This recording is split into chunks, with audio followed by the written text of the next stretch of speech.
man, what should we name this chapter?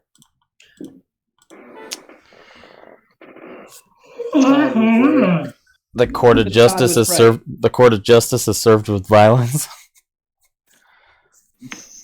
I want good names here, guys. You got some potentials, but I need some oomph, something that makes it smart. I don't know. I'm just trying to fill in time by saying stuff out loud. It's all good. Jasper risks suicide by stupidity. Where's my bed? Sad days. All right, guys. Right now. So, at the beginning of last session, it was Todd that touched the head of Silas during the trial against Gertrude and the group about the murder of Silas himself. It came into questioning about what happened at the time of death. It was very apparent that he and an accomplice of his were working together to kill you guys, and they were successful at this. The accusations made against you guys and the killings of Silas seemed to dwindle and become thin. Todd here seemed to also mock Silas about just being ahead and come on and fight me.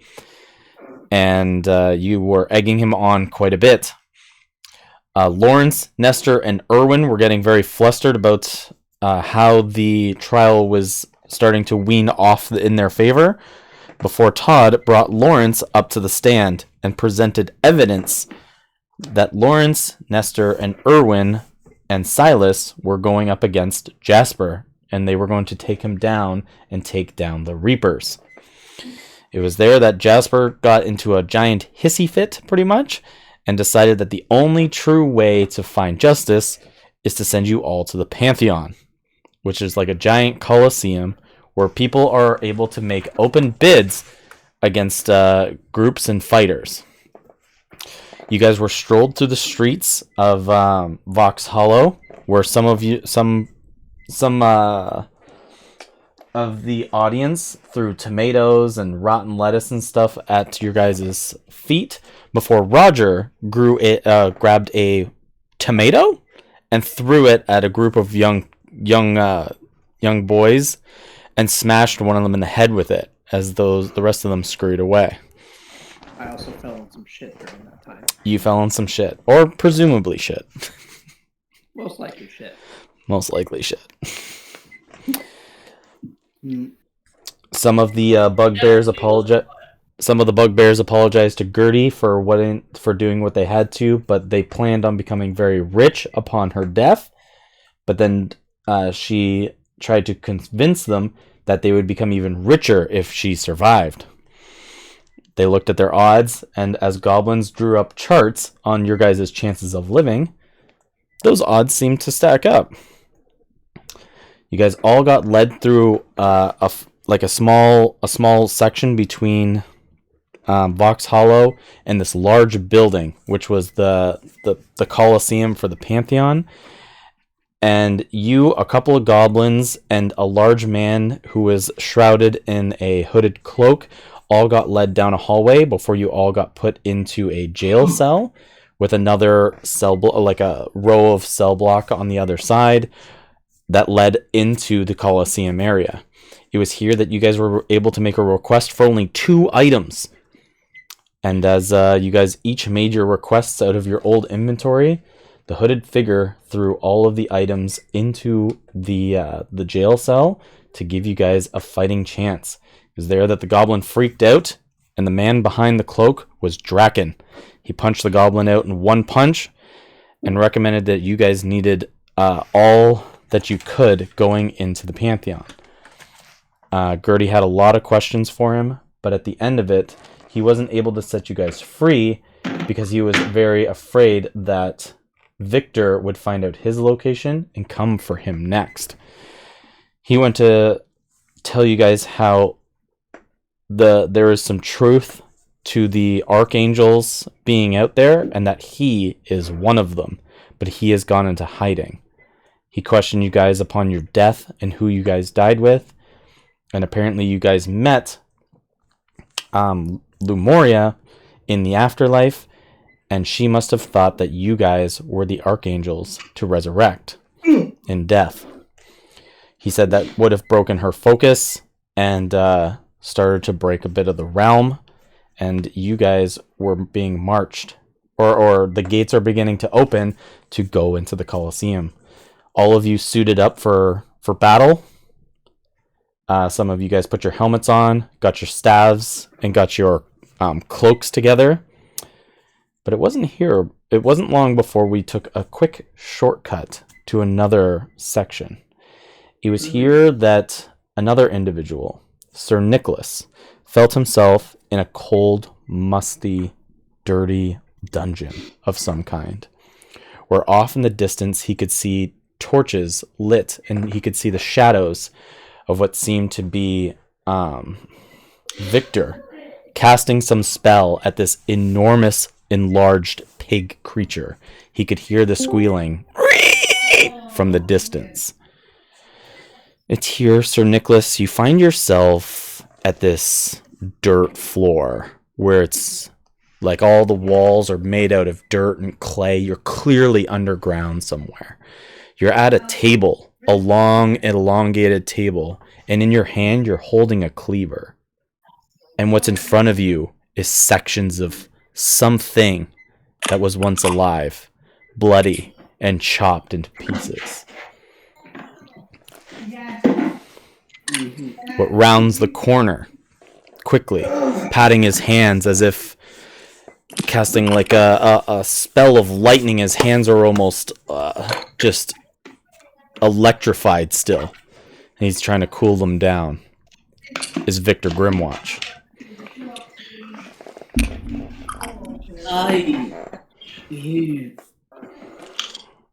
What's going on?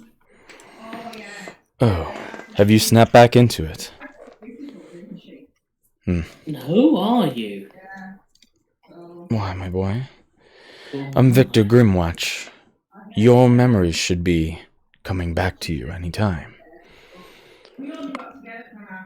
And very much of like the memories that have happened to you previously are coming back to you a little bit foggy, but what's happened in between the time you knew last and now is blank.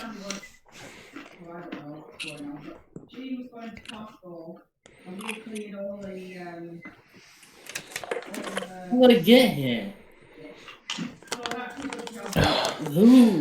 What was this on the board?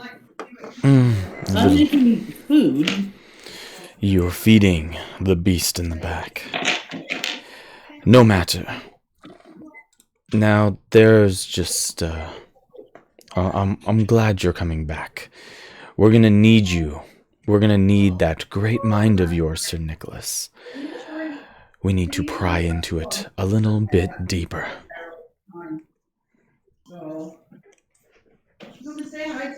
You can't pry into goo. That's not how that works. I mean, this strange voice in my head says that's a very bad idea. Well, I don't think you can pry into my mind as I'm Jello. well, unless you want the other mutations to come and rip your brain open, and they will find what they are seeking for it, I suggest you come with me. As he begins to walk down like a dark hallway with a couple torches lighting it. I follow along and I'm like, yeah, but mate, that's what I'm saying. I stick my hand through my head. I don't have a brain. Maybe not.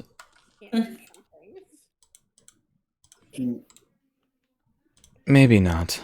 But your memory will still be served in there. And there's still some information I lack to receive from you. As you guys, Trust me, mate, if I knew what it was, I would let you know. Oh, there'll be some questions, and we will find those answers. I'm still disappointed in how you have not come to your full potential. of what you were, Sir Nicholas. You were so strong and so mighty with magic. You broke the boundaries of what humans could do. Yeah, I remember something about that. Not how I did it though. Funny that. The hallway leads to like a large or like a small thin elevator shaft, and he gets into it and grabs on the handle and just waits for you to get in. And I get in with him. He slowly pulls down the handle as a chain starts pulling you guys upwards. You can see he just glances over his shoulder at you before looking back at the wall as it keeps climbing back up. Now, we're going to sit down and have dinner, okay? You know the routine. Yeah, sure. Remind me, what's for dinner? It's not Jello. It's Thank God, I don't think That I would could be eat my insensitive. own. It's chicken. I like chicken. This ride seems to continue for almost a full minute as it climbs higher and higher. Sir Nicholas, I am afraid to tell you, if you really have come to this cognitive recognition, those that you traveled with, they have perished, and there would be nothing left of them. Oh no. What's happened? Well, no. Don't you remember? I killed them. You what? It is no matter. They are just few among the lifetime that you have seen to have, your friends that have died before them. Do not I grow. don't remember those guys. Do not grow I definitely attached. remember old Bird Gertie and the frog and Evan and whatever the other little human's name was. You have lived thousands of years before this. You have crossed all generational gaps of people. You have outlived friends, families. Mate, are you sure? I'm pretty sure I just had the one family, and now my son's dead, and that was really depressing. But strangely enough, I didn't really feel depressed at the time, or now. But I just know it should be depressing. The elevator finally hits the top before the gate pulls to the side, and you can see that you're in like almost like a brick archway as he begins to step out, and it leads you into this large, almost cathedral-like dining room where there's like this long, elongated dinner table with seats that could fit about 50. You don't get many guests, do you? There was a time that I invited many, but I purged them of their knowledge, things that I needed from them. Yeah, mate, this is why you don't have friends. Friends could hold you back, and this you will understand. Like I said, you have outgrown and outlived all of those who could not keep up in the way. You know you are the archangels. Now, there was another bird who said something about me being an angel, and I think she's just bloody crazy. No. Just like you. Like, yes, there are angels, obviously, but I'm not one of them. I'm Jello. There's a couple of doorways that lead out of this room, and out of each of them comes two of these hooded creatures. You've never seen a Reaper, but they look exactly like them. They float in the air, just off the ground, but they're long cloaks. As they hold their like cloaked arms out, you can see that they have trays of dinner rolls. The chicken comes out. There's plates of vegetables and tons of great hearty food. But only he sits down and offers you a chair at the other end of the table. I'm gonna take a whole chicken and just like slurp a whole chicken into my body and sit down. Okay. You can see like a reaper comes close to like put down the chicken on the table, and you can even look into the hood and see that there is no face, and it just leads into darkness.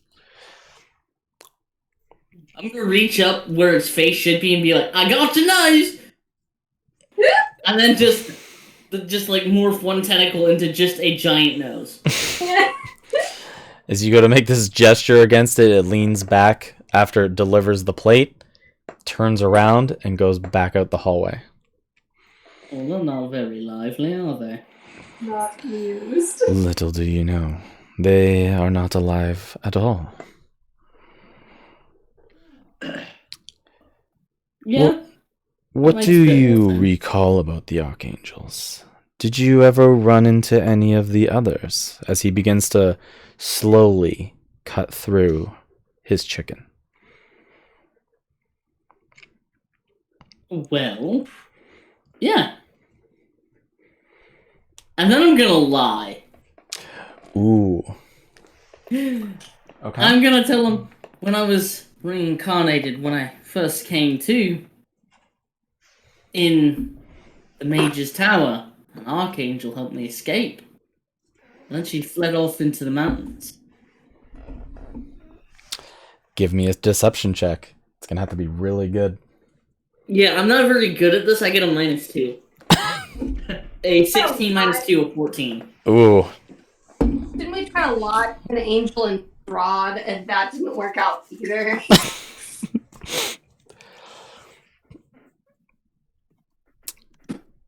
Yeah, Listen. but he's not an angel. He's just a dude.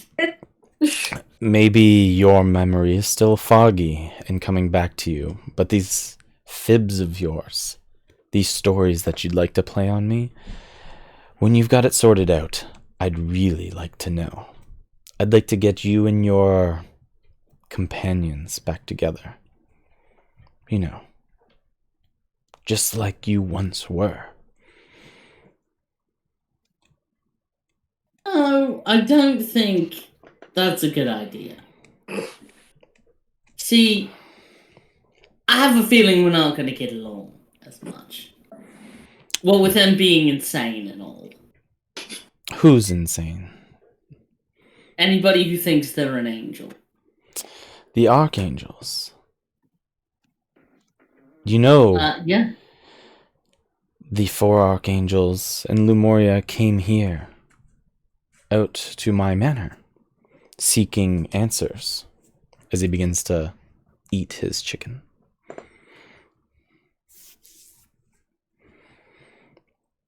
I'm sure you think they did. They did.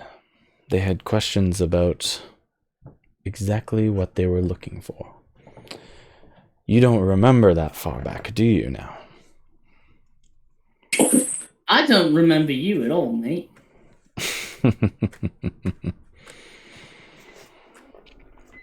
You see one of the hooded reapers come behind him quickly. He stops eating and begins to float back. Goes, there's something that's come to my attention. I'd like you to go to your room and just let your mind unfog and get itself collected.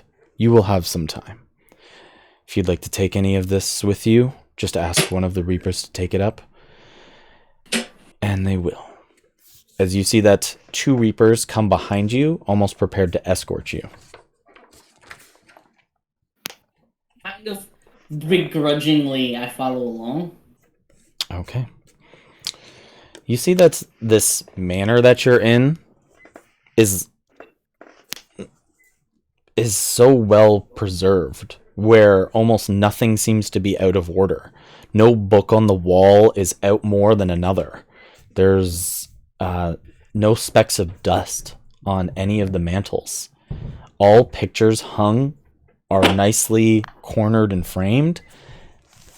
But it was here, in this room, that you turn back to look where that lift was, and you can see that there's a roaring fireplace. And just above it, you can see that there's a cliffside painting of what seems to be Victor Grimwatch and a woman in a white dress getting married.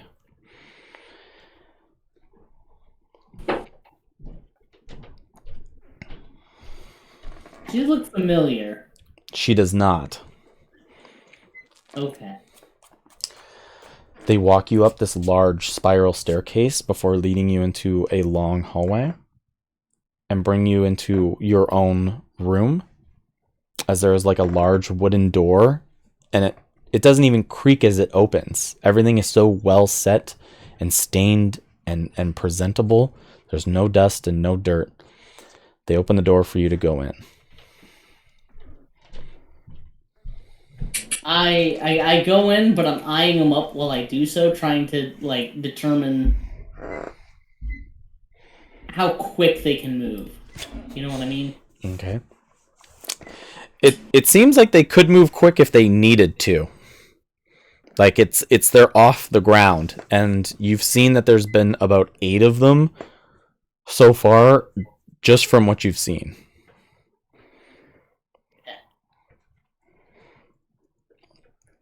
And it's here as you go into your room, you find that you have a small area for a study, or like you can take notes and write. You can see that there's a window by this, like a windowsill and a plated window, but it's cracked open and there's a chilling breeze coming into your room. You have this large sprawled out bed with bedposts, and it's all nicely put together. And from what seems to be like your sleep before, this bed almost seems untouched. There's a few robes and a couple of different changes of clothes and a dresser. And there's a long rug out on the base here, and it's just patterned with diamonds of red, white, and yellow.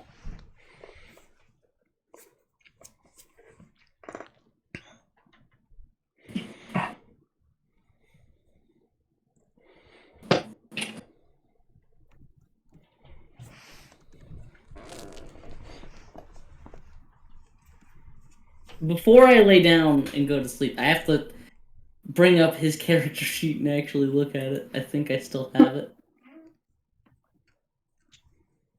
I hope I do. Oh, you just have clothes. Like, you just have, like, some, like, you don't have your items. Can he not do either? Pardon? Can he not do any spells either? You need an arcane focus, yeah? Yeah.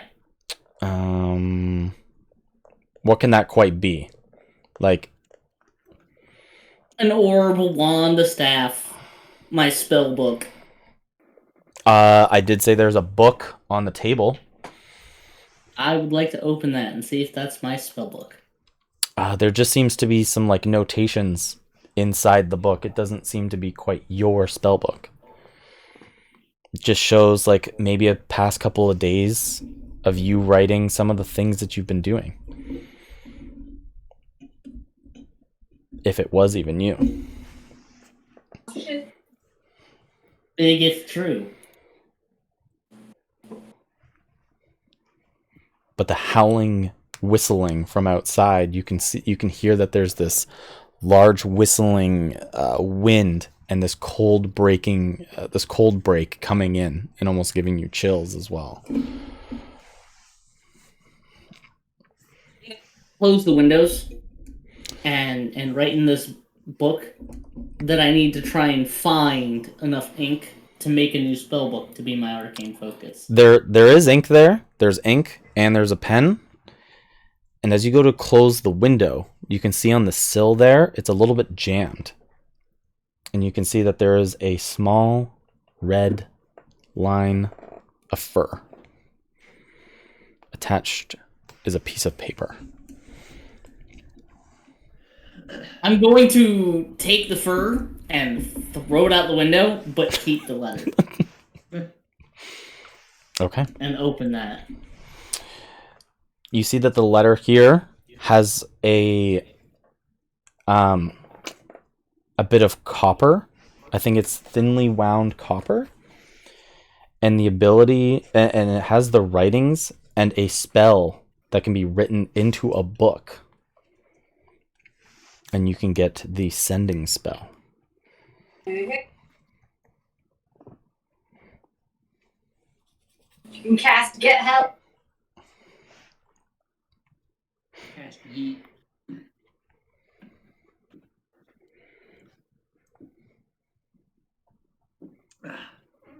And I tell where I'm at in Lumoria, like in the area. You go to look out the window and Looking you can see that the heavy winds here knock a lot of trees. And you can see that there's a heavy bit of forest. But from the forestry, you can see that it leads to a decline, and you can almost see all of the ridge of the land from where you are. But it's not snow toppy. It's not anything like that. But it's here that you look out the window, and you can see this big, large, circular building way down at the bottom is all lit up with torch lights, and almost like an event is going on outside of a very bricked up city. But I can't tell, like, I wouldn't know what city this is. The city that you're in? The city that I'm looking at. Like, I wouldn't be able to tell where I'm at. You never went there, no. I don't think you ever went to Vox Hollow. I did not. But, like, further on, you could start to see probably, like, the river passages. And you could tell that you're pretty far west.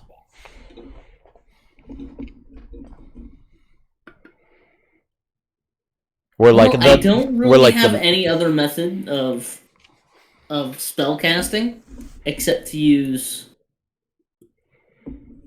this item.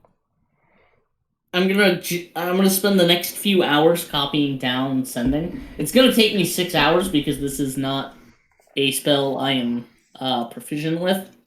So it's gonna take me 6 hours, twice as long as the level. Okay. And yeah. Okay. You spend your time putting this through. Nobody comes to your door. Nothing comes to the window. Nobody comes to offer you anything. But the time passes as you are able to quietly work away and get this spell put into this book.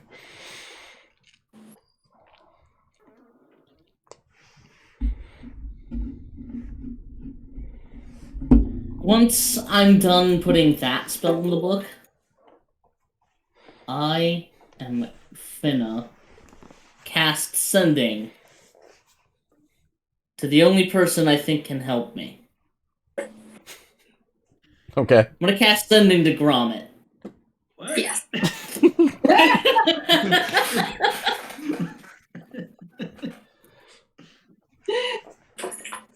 Okay. Excellent. And you have 25 words or less? Yeah, 25 words or less. Oh, I have to write this down. I don't have any on my belt. I actually have to write this down because I need to count out the words. Okay. So if you'd like to cut away to another scene while I figure out what I'm gonna say. Okay. As it cuts back, you guys are in your jail cell as the bars begin to split apart, allowing you guys access to the hallway out to this large coliseum where you can see that there's, in the distance, there seems to be bumps and craters and holes within the actual field of battle. But you guys are all here together, suiting up and being prepared for battle. What costume should I summon the protection scarab. Okay. Which costume are you in? Yeah, I didn't. I don't You know pick. which one I should put. Maybe just regular Gromit this time. Yeah, like there was a whole bag of your guys' items, and then there was a whole nother bag of Gromit's costumes. Everybody gets 6 temporary hit points. 6. We love us some costumes. Robert loves us in costumes. I now have a terrifying 70 HP as Roger. Ooh. Oh my god. How about Pretty rad. you've now been promoted from civilian to someone who's fucking helpful.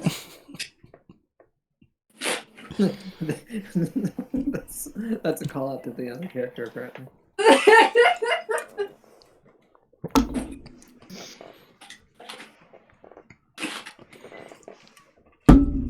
Okay, the tunnel awaits all of you. Well, I mean, Did are we we talk guys? about Sir. Do we see like anything on the other side of the arena? No, there is like the tunnel, like the other end of the arena is another bar of gates that have opened, but it's far off in the distance. Okay. Well, guys, we definitely need to remain cautious at least. I just look at what's your character's name? The fighter's character? Roger. Yeah, Roger. Roger. Yeah, Rad. Roger. Roger. Do you mind Roger. taking the forefront on this one? I got your back.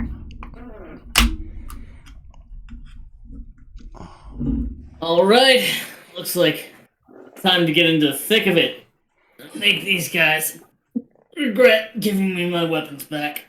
And And you currently have 6 temporary hit points. I mean, I have a shield over you. That sounded good. Yeah. Stick close, and I can recharge it and I just give everybody now 10 temporary hit points. Yeah. Yeah, boy. Yeah, Pretty just nifty. stick close, and it'll deflect some damage, not everything. A little invention of my own, but yeah, I think the rest of the party's been tried and true. We can definitely, most likely, I would bet on our team to handle whatever comes at us. At least, remember, there's Oh, wow. still monsters that are gonna pop out of these craters. So don't let your guard down when you're just fighting the people on the other side. Like, there's gonna be bitches coming out from everywhere. yeah, agreed. Be cautious, and I say we move like half pace, just to be careful, across to the arena, to the middle maybe. Gertie's Nice meeting. back her hands on her knees and just go, well, guess it's about that time. And start heading towards it. I haven't picked what I want to wear yet, though.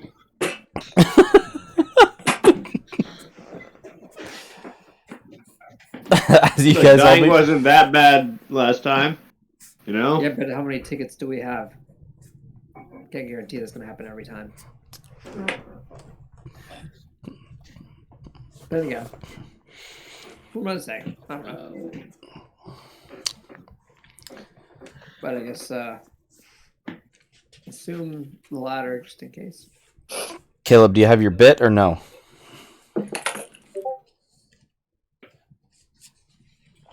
Maybe? Yes? Yep. Okay. So Uh, as everybody else begins to walk through the hallway into the Colosseum, and Gromit's here like choosing what he's going to wear, and he's just flipping through his hats and just going through his old memories of when he got each of them. You receive a message in your head from an unknown far distance, but a regular or like a voice you know. Okay. You're receiving a collect call from Mixo Marcies. Would you like to accept? What the hell? I don't know if this is gonna work. Victor said he killed you all. Gromit, I'm in danger. Somewhere high, trees, Festival Southwest. XO, XO, XO, XO.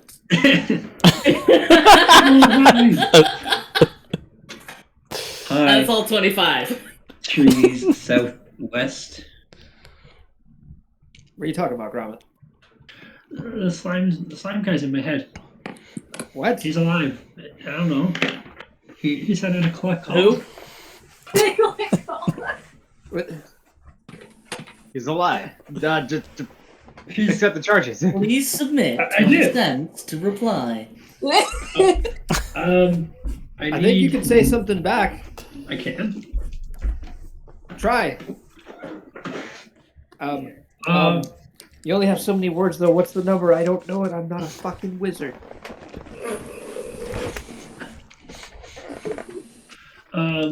Keep it short. Okay. Do emojis count words? Okay. I'm thinking.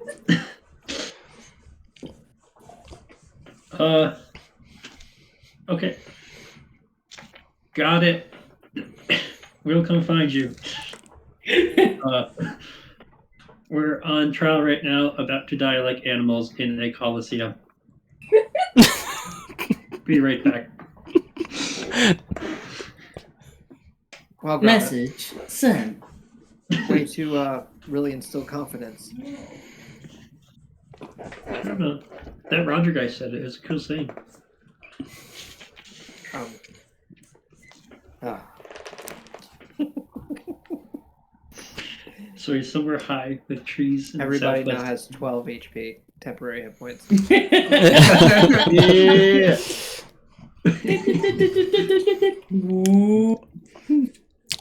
So as you guys Okay, we're begin fully charged. to walk out here, you can see that the outer rim of this area is just filled with not only blood but just rotten food. You can see that there's stands of like the walls are about 25 feet high, and you can see that there's people in stands on the over top of it throwing stuff down. And you can see that this is all of the old debris that's kind of made its way around the ring here. So it's 150 feet wide, the ring, and there's 4 gates at 4 quadrants. I'm going to take a picture, but on the outside of the ring are these stands, and you can see that they are filled with not hundreds but thousands of people. Within the arena, there is a fissure that almost goes from one side all the way to the other, right through the middle. The fissure itself is 10 feet wide.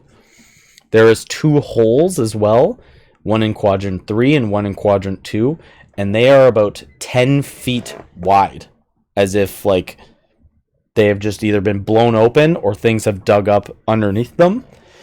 There's 2 large rocks as well for people to run around and get behind. But I'm going to send you guys a picture, and you guys are coming out of gate 2. Okay? Okay.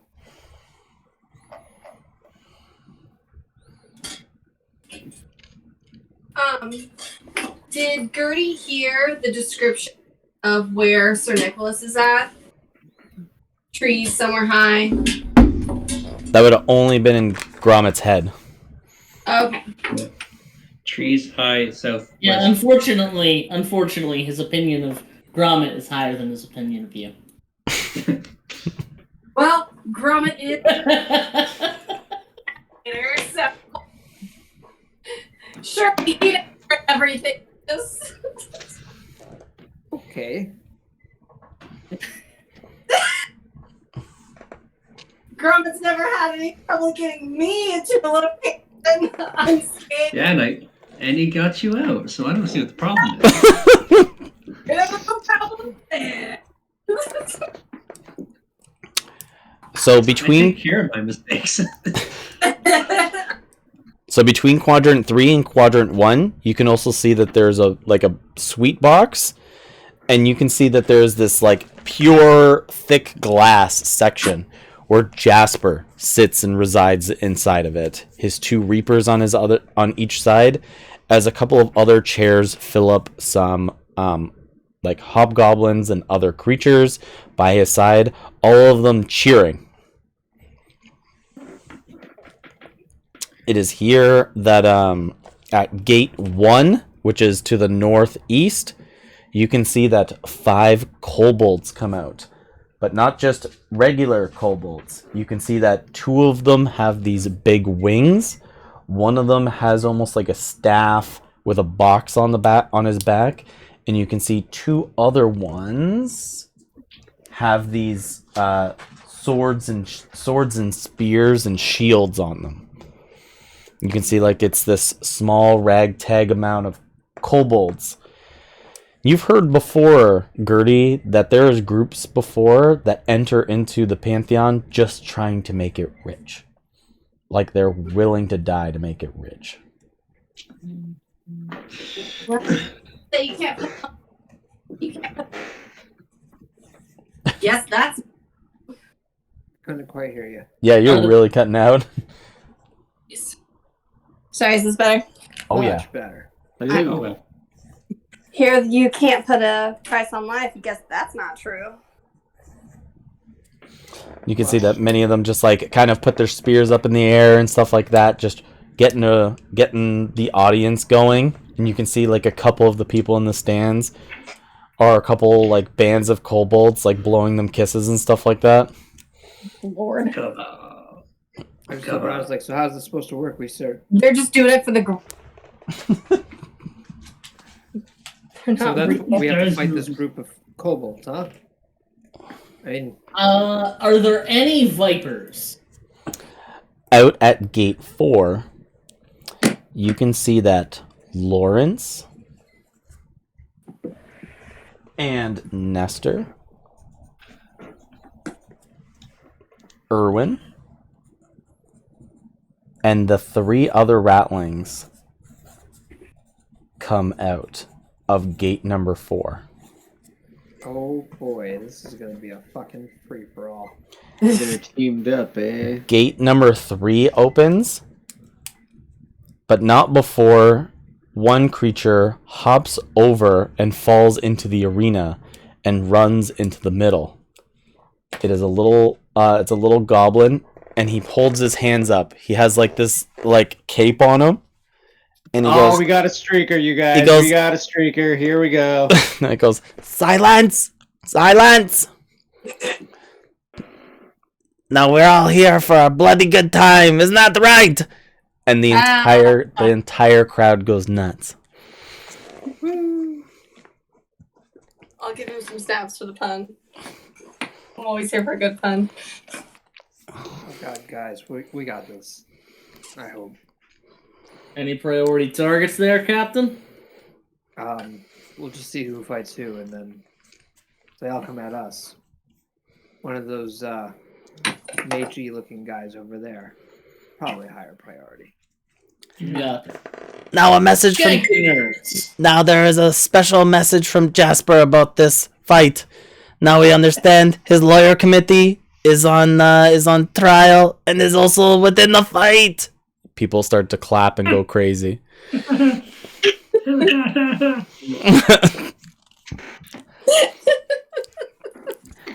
But he didn't want it to be easy, so Jasper also recommended to bring in our great champions. And out of gate No! out of gate No! out of gate 3 You Is- motherfucker! is 2 ogres. You see that there is one with this almost flaming fortress on his back.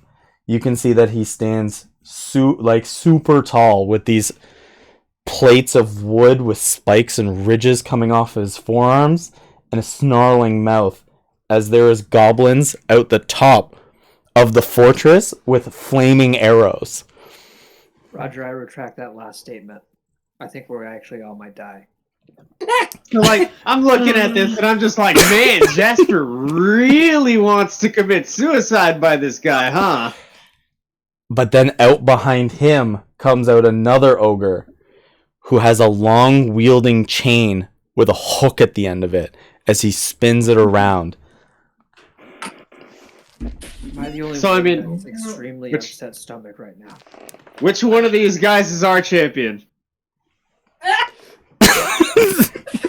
You can see that they come out together, just like hitting shoulders and just like almost throwing punches, as the goblins on the top shoot a couple of arrows into the shoulder of the brute as he just like swings the chains round and round. So that's a picture of one of them. I don't think there's a picture of the other. Oh, great. Oh God, he's got archers on his back. Mm. Mm. I love it. And there is another ogre who is swinging, yeah, just one chain. Just like with a hook on the end of it. Yeah. Okay, yeah, let's just lay low and avoid as much of all of that as possible. Jasper wants nothing but justice. If everybody dies, then everybody was guilty. But those who live, are able to get one wish from Jasper. Because they were not guilty. They had the clean conscience to live on. This is... You sound like a douchebag. You can't wish, but it's more like a favor. You keep saying wish, like that's a favor, not a wish. No, Okay, one favor. Yes, shouting one. to the crowd. One request. But not only that, we know that you all want to get all your bets out, and we want to throw in one final thing into the mix. Oh no. Oh dear. You can see that he reaches in behind the cape here, and you can see that he pulls out a chunk of corium and rolls it into the fissure. God damn it. Why would you do that? What? Why? Happened? Like it just, and the crowd goes berserk. Wait, no, you can't be. It is only a matter of time. Wait, Jasper did that? No, this little goblin thing in the middle of the arena. This little goblin thing working for Jasper through the corium. Into the fissure and just rolled it in. Motherfucker, you are working with the corium, you shit. The Lord of Hunger was you're doing. You put it in one of the holes where the monsters come out, or you just toss it into the Have you looked at have you looked at the picture? There's a fissure that I said's 10 foot wide in the center of the battlefield. Mm. So he rolled this chunk of corium into the fissure, as you can just like hear it clunk once or twice before it just goes into nothingness, and the crowd erupts. You can see up in the stands, people are yelling, screaming, standing at the edge of their seats. Some of them have already broken out into fist fights. Awesome.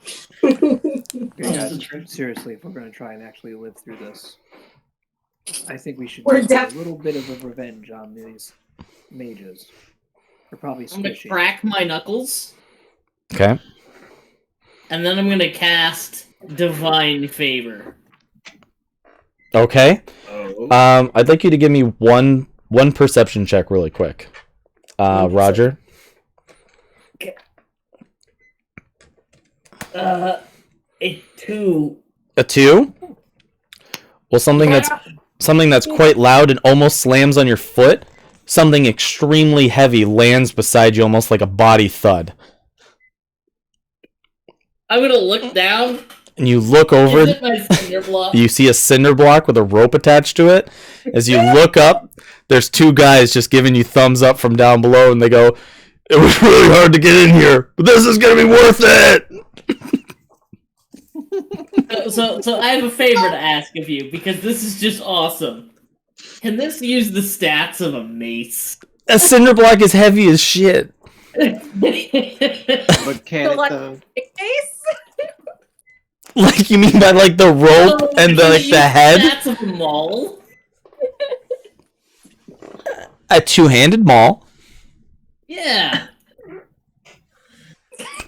Two-handed maul. I'm gonna pick up my cinder block maul and just start spinning it around. I just look at you Can like, he do an intimidation check for that? No, And now I'm gonna cast Divine Favor, as a cinder block begins to glow with holy light. Is that magical? It is now. Okay. Okay, well, you have some seriously crazy tricks up your sleeve, don't you? I'm about to show you motherfuckers why they call me a sun chaser. I fucking love this guy already. I like him. As fanatic as they might be. So, I'll overlook a lot of things. what divine favor does? It's a first level spell, concentration 1 minute. Okay. And I get to add a D4 of radiant damage to all my attacks. Okay. We're gonna say you don't have proficiency with this thing. Proficiency with all melee weapons. This is Besides, if it uses the stats of a maul, a two-handed maul.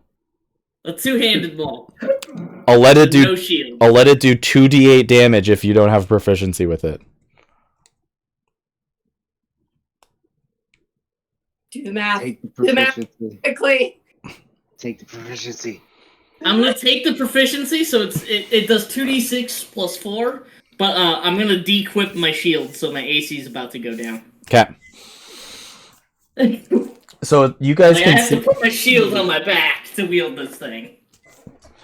You guys can see that this this little creature in the center here is like trying to continue to announce something, as the ogre wielding this chain begins to walk into the center of the battlefield, and he's able to, like, he begins to walk up holding this chain before he like lunges it out, and you can see that it goes 15 feet before it hooks into the midsection of this creature. He pulls it back and then slams it down the hole of the fissure. I'm going to cast Bless on Gromit, Gertie, and Roger. Yeah, baby! You can hear all the gates behind you guys begin to close. What does Bless do? 1d4 on attack rolls and saving throws for the next minute. 10 Okay. turns. I'm assuming we're rolling initiative. Yep, all the gates close here. Mm-hmm. And as you can see, Todd, from a distance, you can see that Lawrence locks eyes with you. And you can hear like a quiet message in your head and goes, "You know, you did this to yourself, young lad." Wait, message is the one that I You can respond reply. to, You right? can? Yeah. that- Council list. I reply. You're about to eat so much shit, you don't even know. Watch this. I You like can- to believe he gets the last in on the message, too. You can see he beats his white cape back, or his white robe back real quick, before Shadow Blade becomes in his hand. Oh, that's sick! Everybody. Whoa. I'm gonna take that and beat you with it. And as you guys begin to say that, arrows start flying off the top of this tower out randomly, and the goblins scream for war. Everybody, roll for initiative. Oh, My initiative is 15. 23. A 19 plus 1 plus a 3 on the d4. 15. I got 15. Don't forget the d4 from Bless. no, Oh, no, right. no D4 on ability checks. Only Oh. attack rolls and saving throws. Okay. Then 20 even. Damn. I rolled so good. Yeah, I was so happy. Gertie and Evan. I got a 6 Total? total. Gertie? 7.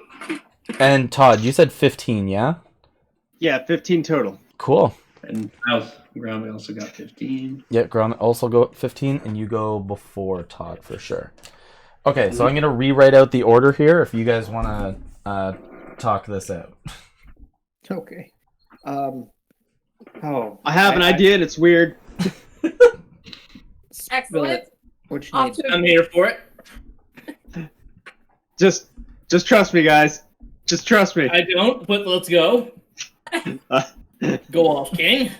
Todd, you're giggling too much. I need to hear a Just- plan.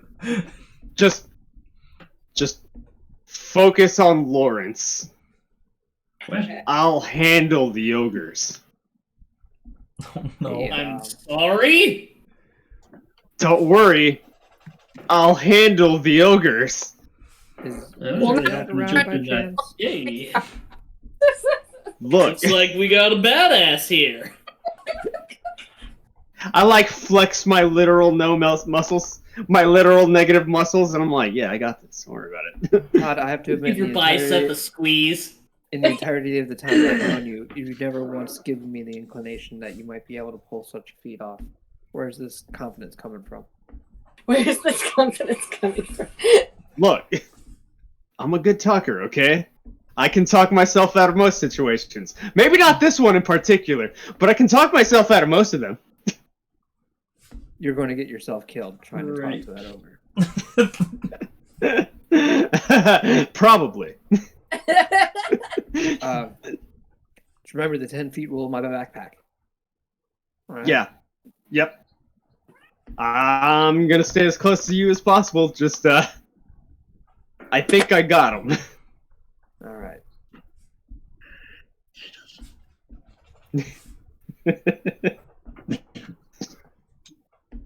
That's some confidence and some plan.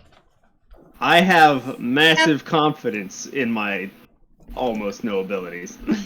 Bold strategy it pays out. hmm Very much so. I enjoy.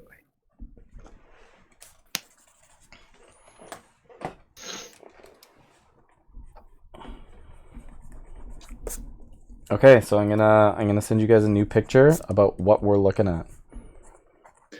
Okay. So at the end of the round, by the way, the crowd is going to get a turn. Depending on Oh. what quadrant you're in, things can be thrown from the stands at people. There's a certain amount of stuff that gets thrown, and it's all at random. Shit. If they can hit us, we can hit them. It can hit them. It can cause hazards on the ground. It can do all kinds of stuff. I said we can hit the crowd. There's like 1,000 of them. Okay, and we're in Oh, gate alright, 2. you Well, guys are at we're gate 2. outside, just out gate 2, right? Yep, just outside gate 2. Okay. I wonder, the kobolds. I say we sit still and see who attacks us. Top of the I mean, to be round. quite honest, I could shoot everyone from here. Top of the round.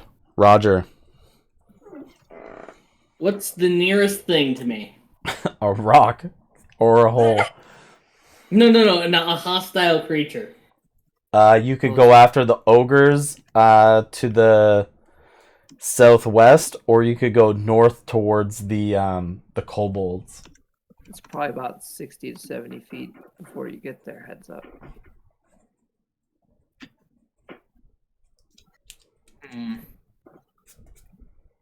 Well, I already cast a melee spell, so I am going to book it towards the nearest melee entity. Okay, so you can go like 30 feet north and get behind the rock. Yeah, Okay. that's what I'm finna do. I'm gonna run up behind the rock and prepare my action to Whack something that comes around. whack something that comes around. And you got it. That's about it? That's about all I can do. Okay. So you guys see that your fearsome paladin runs off into the fray, prepared for combat and conquest against these fuckers. And then it would be Erwin's turn. Erwin Ratcliffe, the ratling, with all of the other people around him. You can see that Erwin like pats the shoulder of Lawrence before Lawrence seems to get some kind of like alternate buff to his being. as that's the illegal. as the ratling kind of like lets go really quick and then starts to hide in between the 3 other rattlings, which look terrified. Mm. It is here that the Cobalt Inventor, it is his turn. He has this like cage on his back with like a spear.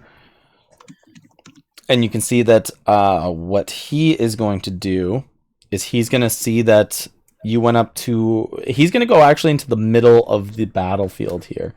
So he's going towards the fissure.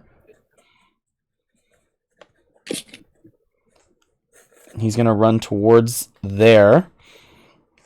And he is going to release the thing in the cage. You can see he pulls the cage off of his back, unflips the lid, and you can see that a skunk comes out and begins to like roam around the battlefield. Ew. It rolls and it rolls initiative apparently. Okay.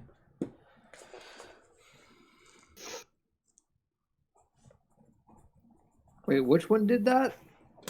One of the kobolds that had like a cage on his back with like a okay. stick. Okay. These are called kobold inventors. And he releases a skunk into the battlefield. Huh. Random creature. Okay. Use this action. Okay. Okay. And then after that, Gromit, it would be your turn.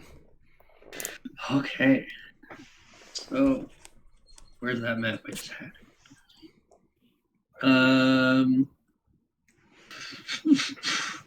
The only place I can hide is behind the rock with. Where's your? Do you guys want like a straight up and down photo? Sorry. Yeah, that would be useful. My bad.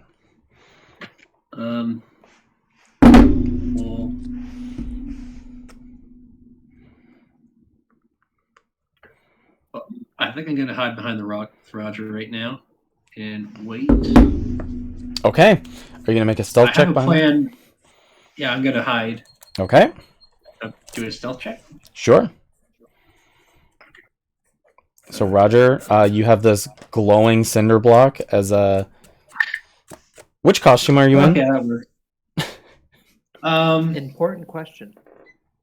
I think I'm wearing the captain hat and just my regular clothes. I love Nice. it. Captain Rat Sparrow's hat. Okay, we're stealth. Yeah, that's a 24. 24 stealth, okay. Alright, is that coming to the end of your turn? And I might hold with my blow dart. Okay, Hold an action with blow dart for anything that comes through. sounds good. Todd, it is your turn. I'm gonna take a couple of steps towards the ogres. Which are like 60 feet away. Okay, I thought it was like 20 feet. look at the map. I did look at the map. It said 20 feet. It does not say 20 feet at all. It You have a whiteboard for literally this kind of says with 20 feet. 120 feet. Oh, 120. stuff. Okay, you said about 60, so I'm gonna run out 30 feet, Okay. and I'm gonna yell out, "Hey, ogres! Did you hear what that Lawrence motherfucker and his friends said about your mothers? I think they're your real enemy," I say while twin casting suggestion. Oh, shit. Wisdom saves. You, sir, they both have a -2 to wisdom. Oh, Okay, we're gonna go with the chain brute first. These guys are fucking brutal, too. come on, come on, come on. 14 come on, minus come on. 2, a 12. Oh my god. And then the Howdah is a 19 minus 2, 17. Well, I got one of them. The chain brute. The chain brute's on our side, boys. Or at least not paying attention to us. The chain brute is spinning his chain around and looks over towards Lawrence, and then points with his other hand at the other ogre and goes, "You don't talk about my mama like that."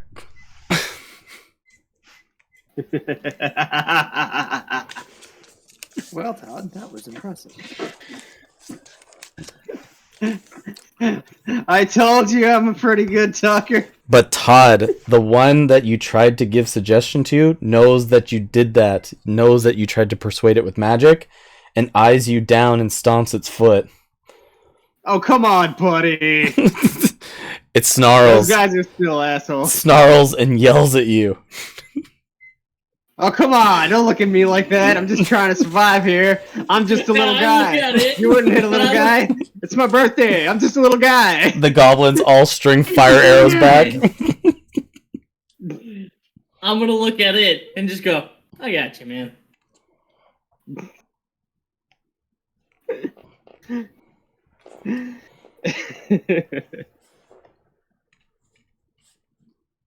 Just a little guy. Just a little guy. It's my birthday. You wouldn't hit me on my birthday. I'm just a little guy. I wear glasses.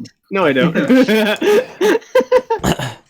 You can hear the goblins yell out and go, "Well, let's light that cake!" And they shoot a fire arrow off that lands just before your foot. Light his cake!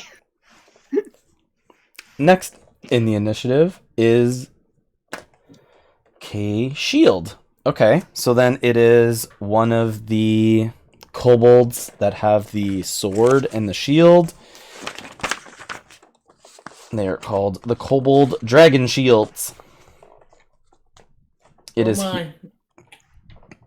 here that he takes his spear, holds it up in the air, and he goes to run west. You can see that he begins to run towards the ratlings and all of Erwin and Nestor in them. How fast can he go? He's got 20 feet, so he's going to dash for 40 feet.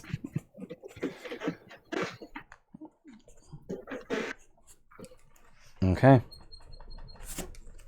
And he has a spear, which he's going to throw for 60 feet at one of the regular ratlings.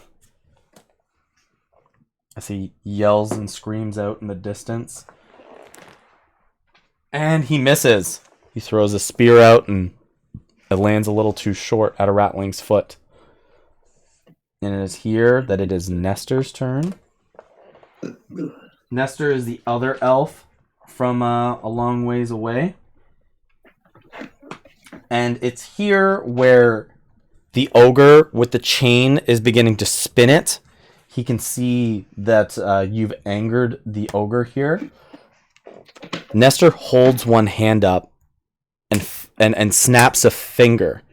And right in a centered point is a long, stringing wall of fire that comes up between the brutes and Nestor and Lawrence and them. He casts how far away from he? wall of fire. How far away from me is he? Who? Nestor? Nestor? He's all the way across the field, like 90 some odd feet. Okay. As he casts wall of fire just before the chain brute's foot.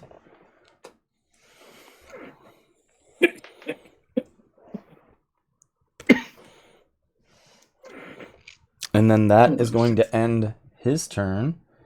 And then and now it is the big ogre's turn with the fortress on its back.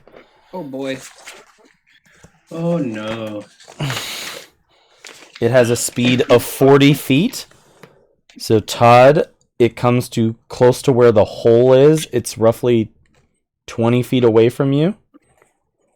Does it pass by the rock? It does not. No, it's going by the hole. Go bother someone Other else. side. Other side. Gotcha. Yeah, I'm going to take another picture once the round ends and you guys can see. This is going to be quite a bit. So as this ogre comes closer, you can see that it's a large creature, man. You can see that this thing is huge. Bother someone else, not me. It just Bother like someone else, not me. it just like reefs up as all the goblins go, light his cake, light his cake, and the 4 goblins my on head. top all shoot arrows down at you. So all 4 goblins are gonna shoot arrows. One's a nat 1. One's a 3 plus 3, 6. One's an 8 plus 3, 11. And the last one is a 7 plus 3, 10.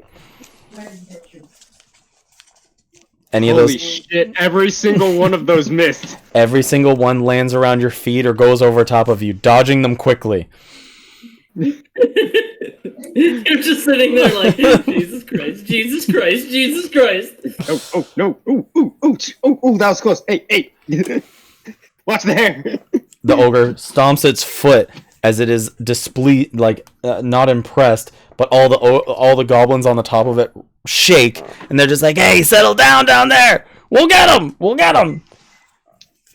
Quit aiming at me, you shits. Do you have any buff spells that you could be casting and not attacking? It is here that it is not without touch. It is I could sanctuary you. Gertie's turn.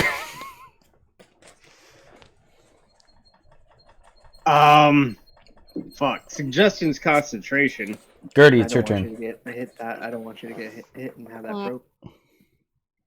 I know. So you are still at gate number 2. I'll take a new picture. I'll take a new picture now. You guys are at gate number 2, and you guys have been moving quite a bit. They have at least. Yeah, you've just seen this mayhem begin. Not surprised. So you can see where the wall of fire is. The ogre's coming out towards Todd. The other guys have kind of like disband. Oh, I didn't write in the skunk. Skunk. Skunk. Gertie is going to rush forward. Gotta find the right fucking chat here. There we go. Okay. Okay. Gertie's gonna rush forward, but keep away from the hole and the fissure because fuck that. Okay, so you're gonna run into the middle there between like the hole and the rock and the fissure, like the Bermuda Triangle. Not in between the 3, like away from those. Hold on. So we're over in Gate 2.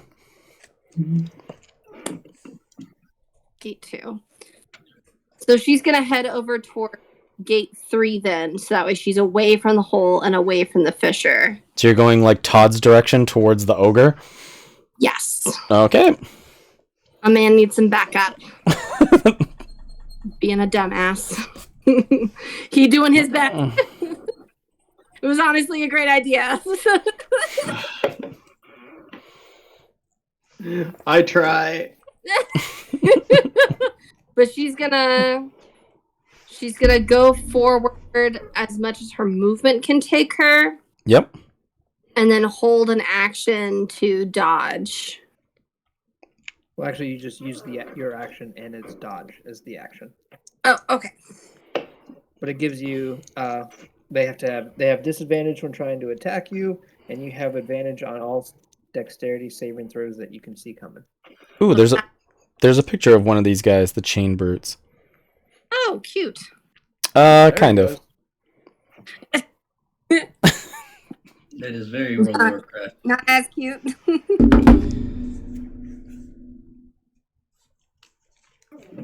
Okay, so you are there. You've probably got about 30 feet between the ogre with the giant fortress on his back and you are right beside Todd. Okay, excellent. I think that'll be my turn. Okay. I don't want to get too much close to them and let them get the opportunity to hit me so I can help it. Okay. And now it is one of the kobolds that have wings. As you can see here, the kobold begins to run out into the center of the battlefield before he takes off just a little bit into the air. And you can see that he swirls his hand and his fingers, and you can see that the combat is happening down at like where Gertie and Todd is. But yeah, he can't really reach anybody else with this. Roger, were you stealthing behind the rock or no? No. Okay, so he's going to fly over top of the rock there, and he's going to send out a chromatic bolt. Yeah. And he's roughly 10 feet away from the rock now. He has a +4 to hit. And that one landed on its side. You've got to be kidding. That's a 5 + 4, 9. Yeah, that's a hard miss. Okay.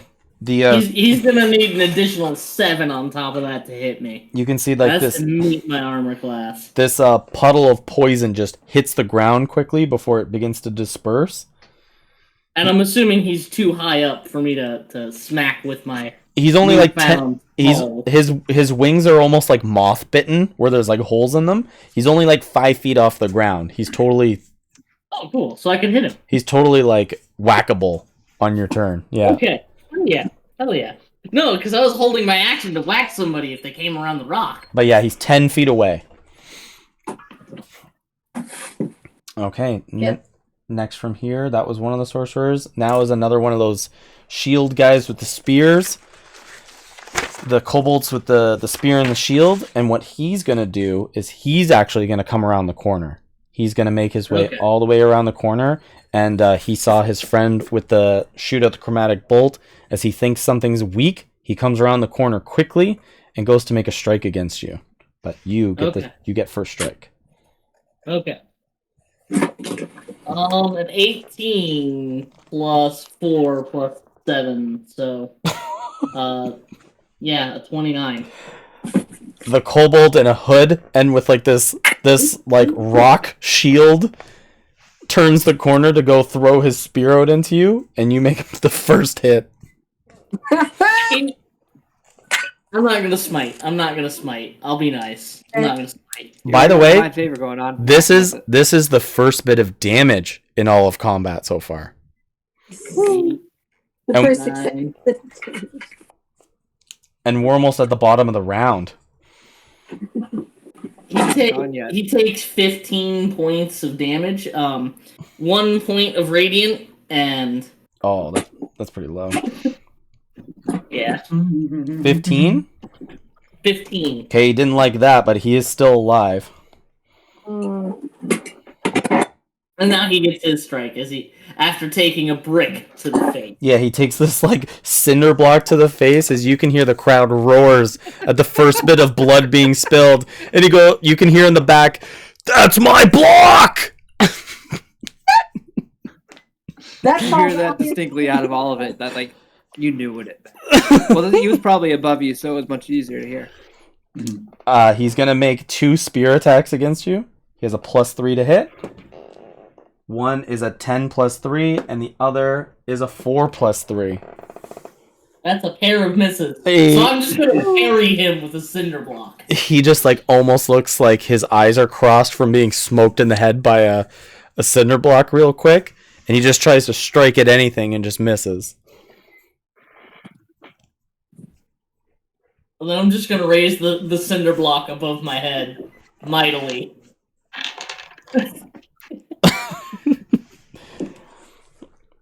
Okay. Gertie, I'd like you to make me a perception check real quick. Oh boy. I'm gonna name this cinder block real quick. Cindy.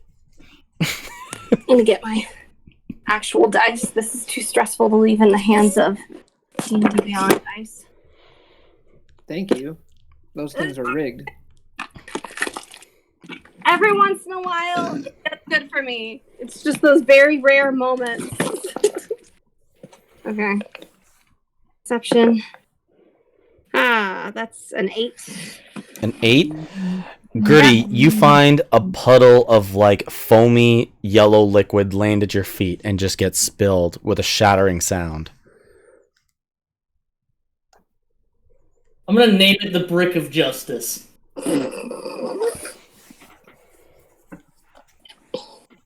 I think the justice part's additive. If you just called it the brick, everyone would know what you meant. Like your feet are Is it surrounded. like steaming or anything? No, as the liquid like goes around your foot, you can feel that it's cold, but the glass is all broken. It was like Okay. held within some container, but it's also a bit foamy. Okay. You look into the crowd, but you can see two bugbears kind of like holding their hands up like this.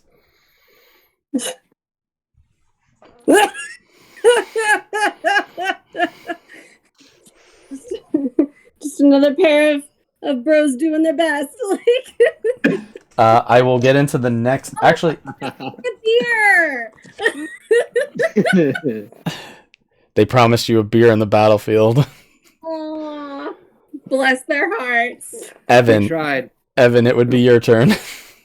Oh boy, Like what the it's getting real quick. But I believe Todd and Gertie are a little on their own at the moment, so I'm going to go ahead and run out till I'm like 15 feet behind them. Okay, No, actually make it 10 feet behind them. 10 feet behind them. Okay. I'm going to be like, Todd, follow Gertie's example right now and take the dodge action. All right. I'm going to take a shot at the big ass ogre with all the fucking goblins on him. Okay, you got it. But as you say that he needs to take the dodge action, all the goblins yell out, "You can never dodge your birthday!" He's got a point. You cannot dodge your birthday. But you Fuck, can hey, dodge your dude. birthday party. That's Nat 20. also true. I got a nat 20. No! Yeah, boy. All right. And it was a total of 14 damage. Okay, So do they double that or do I roll more dice? double dice. Okay, so that's 14 on the first roll of dice. And then 22 on the next roll. Damn. So you were shooting the actual ogre, right? The actual ogre itself, yes. Okay. Aiming for the face. Okay. Yeah, you blast into the side of its face, and you can see part of its cheek completely blows out, and like it's own separate hole now. Here, you can see like the flesh is just hanging off, and half of its ear is just blown away too. It shakes its head, and the goblins on the top just rattle back and forth, and they go, "You big lug, just stay still." That had to fucking hurt. And then I'm gonna like press some buttons on my wrist, and like you just see this like almost semi-translucent glary glow over Todd. And like anything that makes an attack towards him has to roll a wisdom saving throw. Oh no! Sanctuary! Okay. And that's my go. Okay, all the goblins yell out from above, "Hey, who's this birthday crasher? Son of a I am bitch." That's Go fine. fuck your mom! You'll remember that name until the day you die, which is today. End of the initiative. Oh, no, not the end, but the second last in the initiative is another one of the kobold sorcerers. You can see that he is going to fly off with the other dragon shielded, or the kobold shielded one going west, and he is going to send his chromatic orb out at a rattling. Wait, where? Lawrence never went. He was. Oh, Hey, he's didn't good. cast Shadow Blade. No, he Yeah. did that before the fight. He was allowed to do things before the fight. So were you. No. Oh shit! I first realized I should have been part of inspiration. Yeah, he's gonna send out that chromatic orb. 14 plus 3. Oh, that hits a rattling real good. Ouch.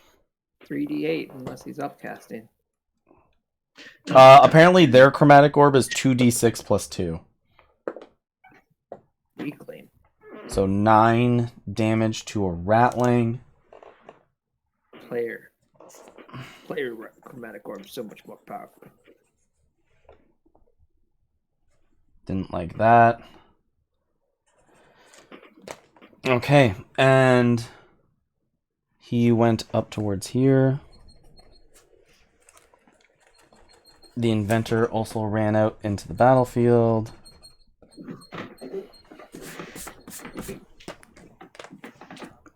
And then I'm going to say Lawrence is going to get his turn.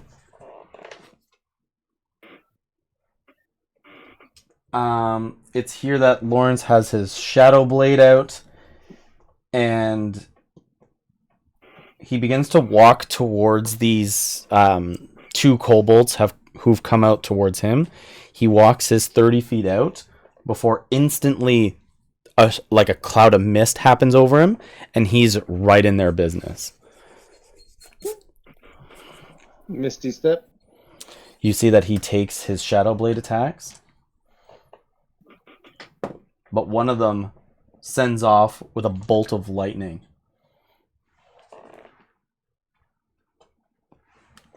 And he gets 2 of those. He gets 2 attacks, and one of them has a bolt of lightning, you say.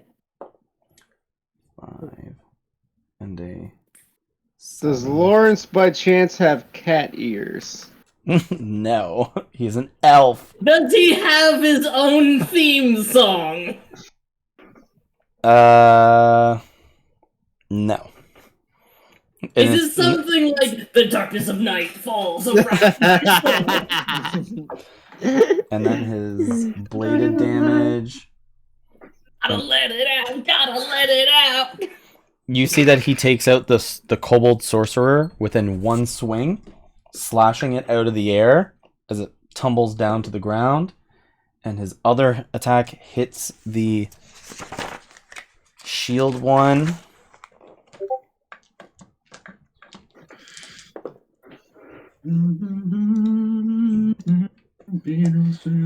And rips a good amount of damage into it, but does not down it in one go.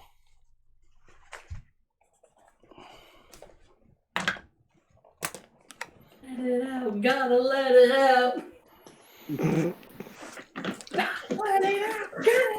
As the first kill of the fight happens, there's a large holler and scream out from the out from all the contenders. As last in the initiative, the dead-ass last is the Chain Brute Ogre. As he can see that Lawrence went across the battlefield in the other direction, he gathers himself and gathers his chain. He has a movement speed of 40. He is going to use his full movement speed. Does he make a save at the end of his turn? Nope. Okay. It's just concentration for 8 hours. Okay, so he's going to make a full 80-foot movement across the battlefield and go through the wall of fire, I guess. Mm-hmm. Which is 5d8 damage. Now, suggestion though is suggestion. So he said that he's his true enemy. So you can do what you want with that information. It could mean lots of things. Right. Which one? He just really doesn't like Lawrence right now. Mm-hmm. Mm-hmm. Also, I'm pretty sure I had specified Lawrence's group, but I mean, you know, whatever. I'll take this. 9. Another 5. So 14.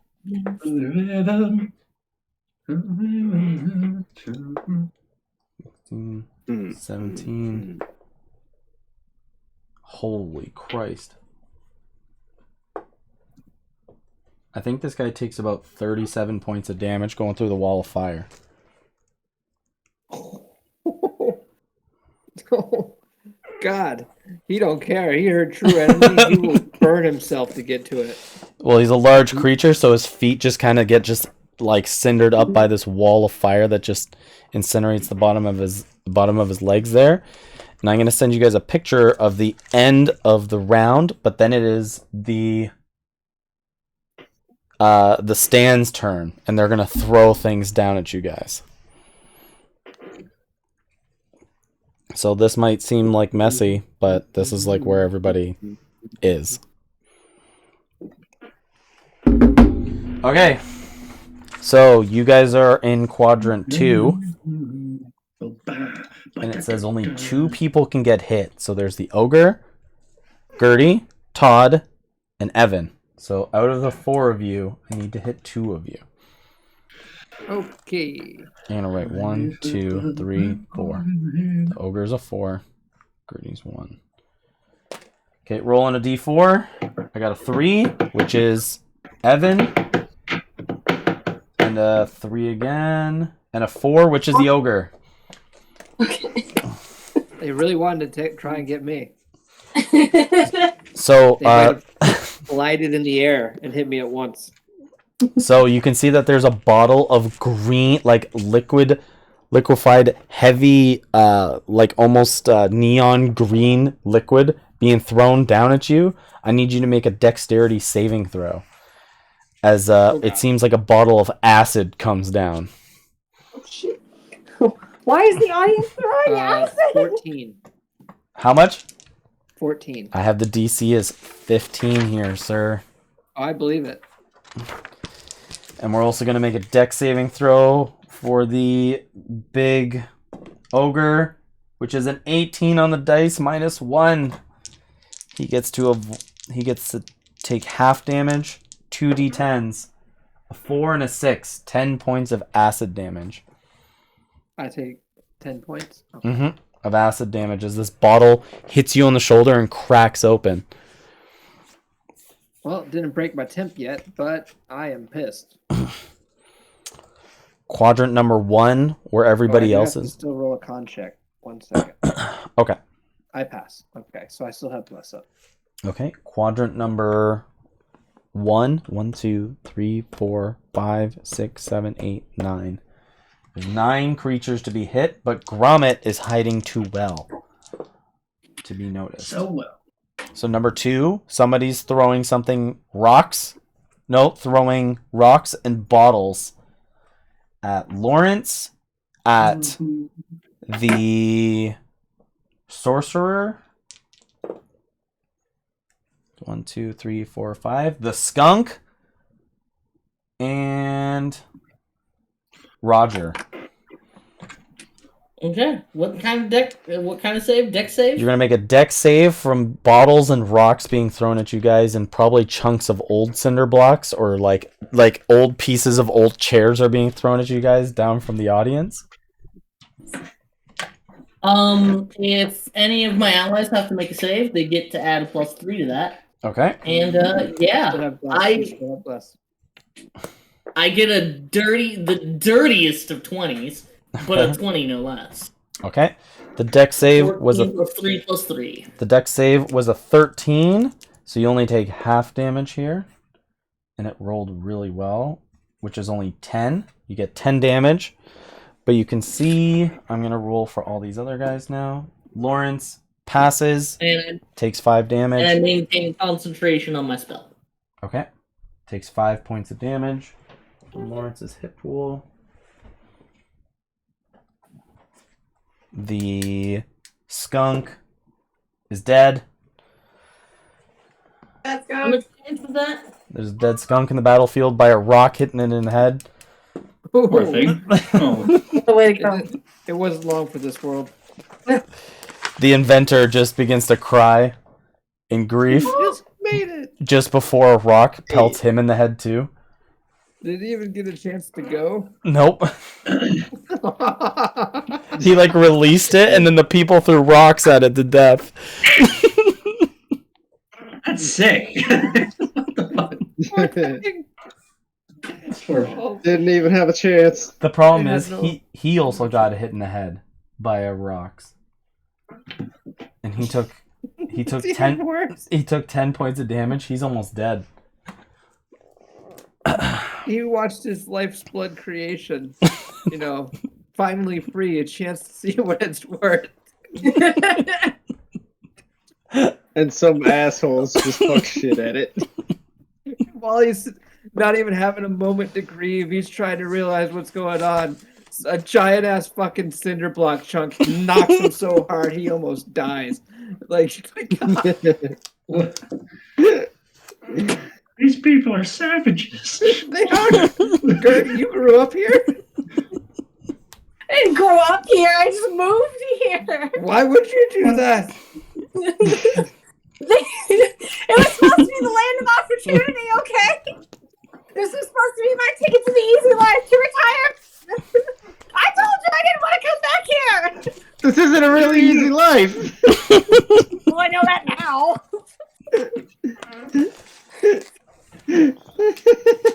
It is here. Oh, you know, out in the country, monsters attack you. You know where monsters aren't?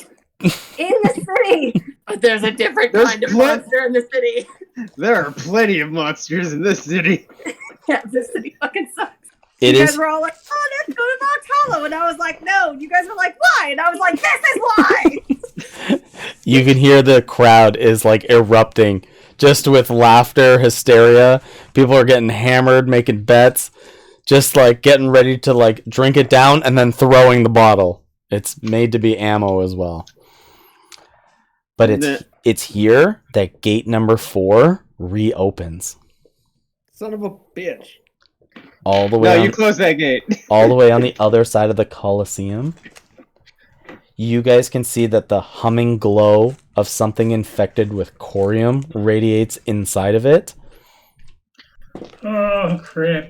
I love how you use the word infected with corium. Infused. Yeah. No. You already said infected. Too late now. It is here that only a little bit can be noticed, but you can see that there is this almost large grung creature. What? And you can hear the rattling sound of a chain before a tongue comes out and grabs a rattling. It screams and squeals, "No! No, not like this!" As the tongue comes back into the darkness, and you can hear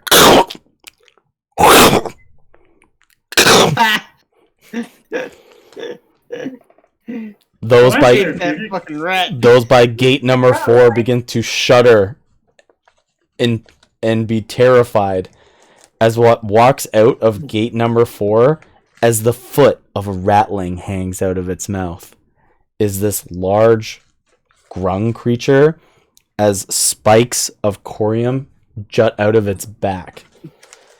And I'm gonna send That's a copper, kill it! but it's Guess also golden color. nope. It Damn is it. just green.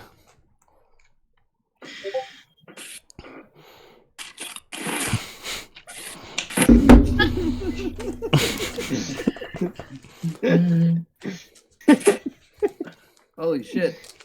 What the? Is that a relative of what? yours, Gromit? I don't know. But imagine it's Hey, more little buddy, it's alright if I punch that thing, right? Yeah, go ahead. Ugh. Alright. I just didn't want to offend you. You're kind of cool. Yeah, you're cool too. okay. I don't know. Just hope he's not focusing on us right now. Top of the round. Roger. Okay. Roger, Dodger. Roger. I'm gonna make an attack on the dude I just hit. Right in the face. You got it.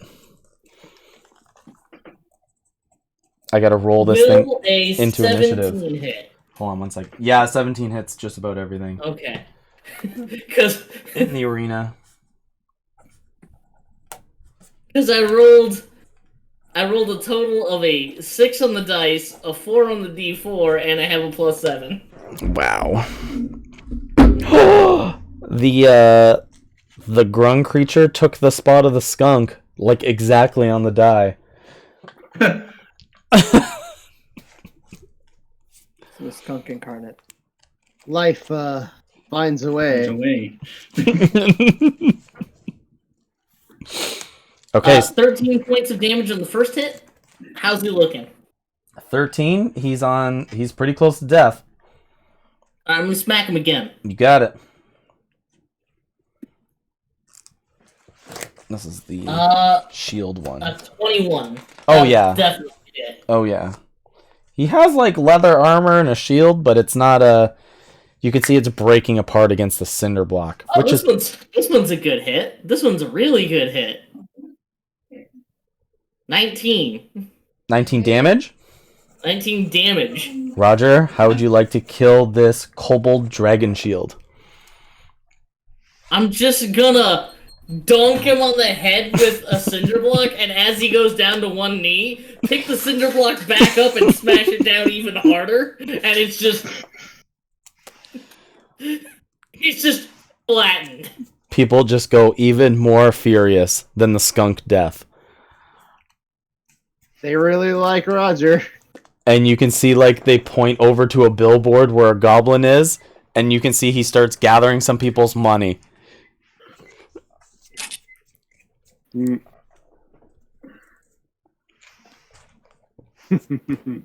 People are losing their shit.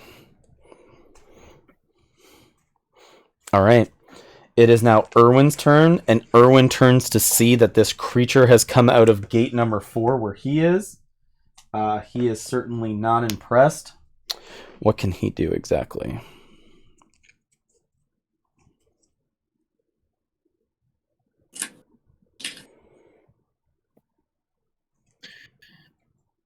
He has the concentration of wall of fire up.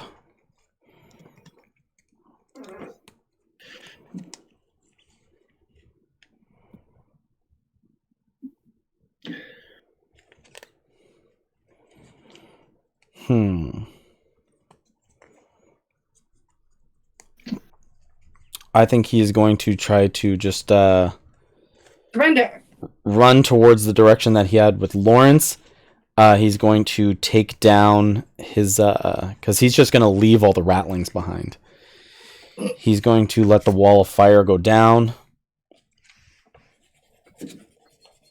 Which we're going to erase then. He's going to see that the chain brute is on its way over. And you're going to see that he... yeah, he's going to hold his hands up, and he's going to cast Spike Growth in the area that the chain brute is in. Oh no, he takes a point of damage. Makes it also, like, difficult terrain, right? Yep. Yeah. Yeah. Half the movement speed, which actually, no matter what, is always significant. Is it half or is it? I think it might actually even be worse. Hold on. Remember No, it's half. It's half.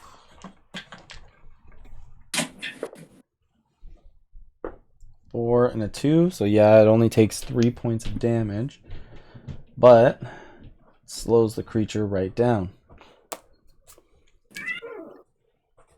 I think that's going to end his turn. Next in the initiative is the Inventor, who is basically almost unconscious, and his skunk has been killed.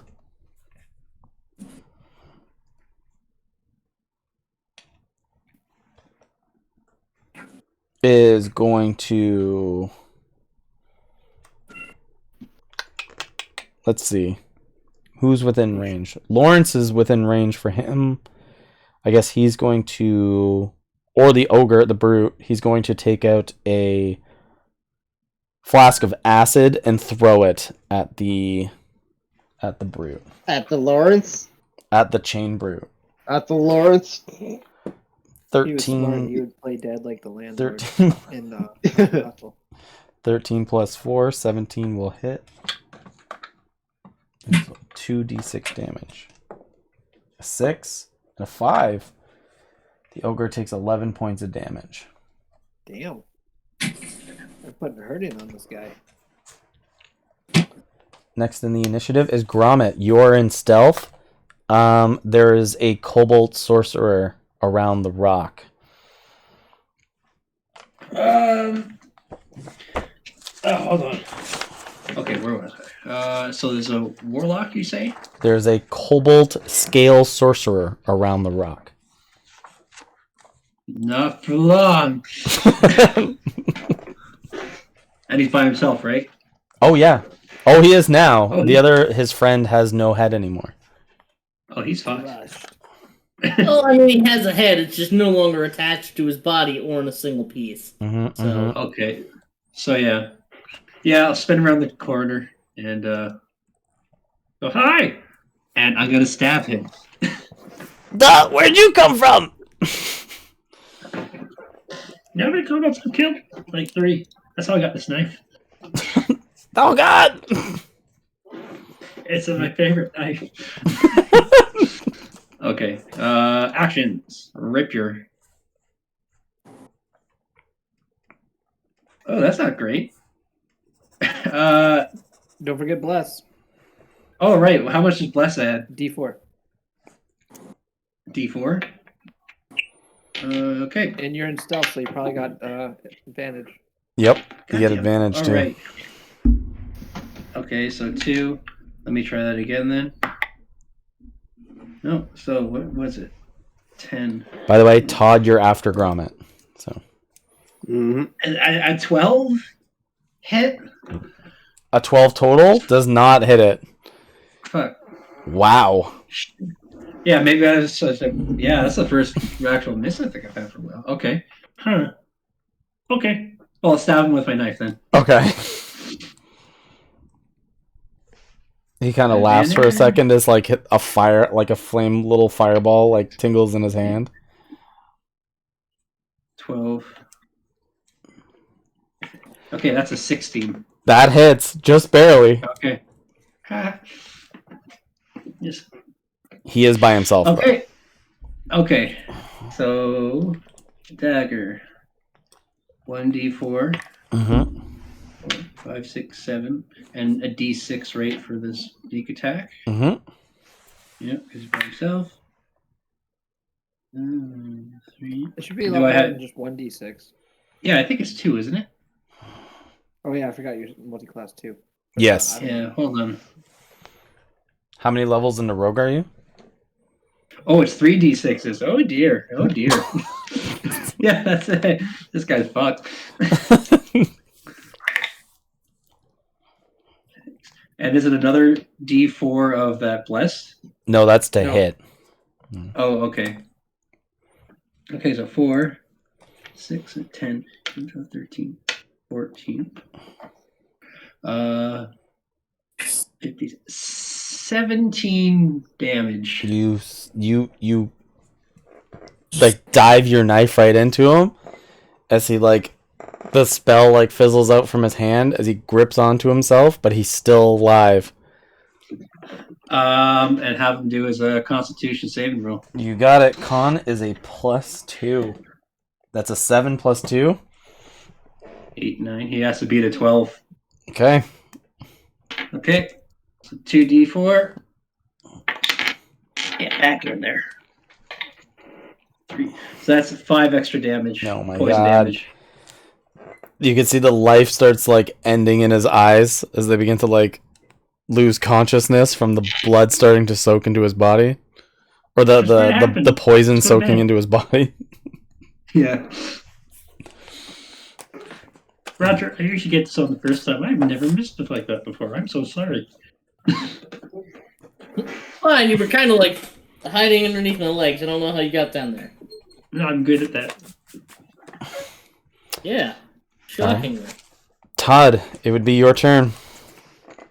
All right, I've got Sanctuary on myself, I believe, yes? Mm-hmm. An attack. Oh, I can? Yeah. As long as you don't make an attack or damage anyone, we're good. Or cast any debuffs. You can. Wait, so I can attack but not attack? No, you cannot attack. That's what Ah, you can't attack. right. Cast any spells that cause any damage or cause any debuffs. Okay, so I'm gonna just go ahead and... Can I move? Yeah. Yeah. Okay, so the big old tower dude's still coming after me, right? Yep. I'm going to turn the fuck around and start running and make me a dodge action. Okay. Run towards me. Yeah, let's all group up. Yep, I'm just going to run towards Roger. Okay. And just be real careful and dodge action. I'm just like, ooh, I'm ready for them arrows. I'm ready. I'm fucking ready. Okay. Let's go. So Gertie, you went to go give your boy a hand, and your boy turned and ran. I'm just trying. What the fuck? I just look at you. It's It's cool. all part of the plan. That inspiring moment of like, don't worry, my friend, I'm here. We're gonna fight them together, and he just.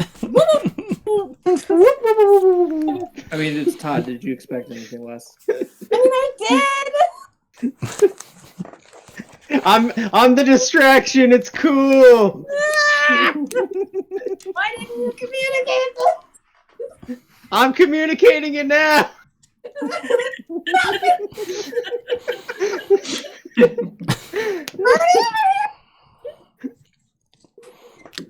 So I believe in you. Go team.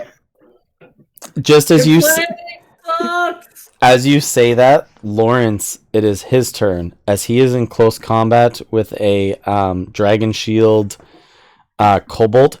He turns and sees Todd begin to flee, and he goes,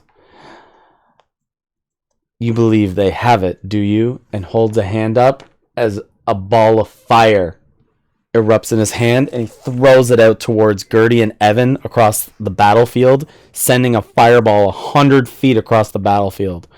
Before you guys need to make a dexterity saving throw as it erupts in your guys' vicinity. I cast absorb elements as a reaction. Okay. You guys need to make a dex saving throw, DC 16. No, I do not. I make a DC 11. What? That's what I would be able to pass, but I don't think that works. Oh my god. There's been so many sixes. There's the first one. 1, 2, 3, 4, Ouch. 5, 6.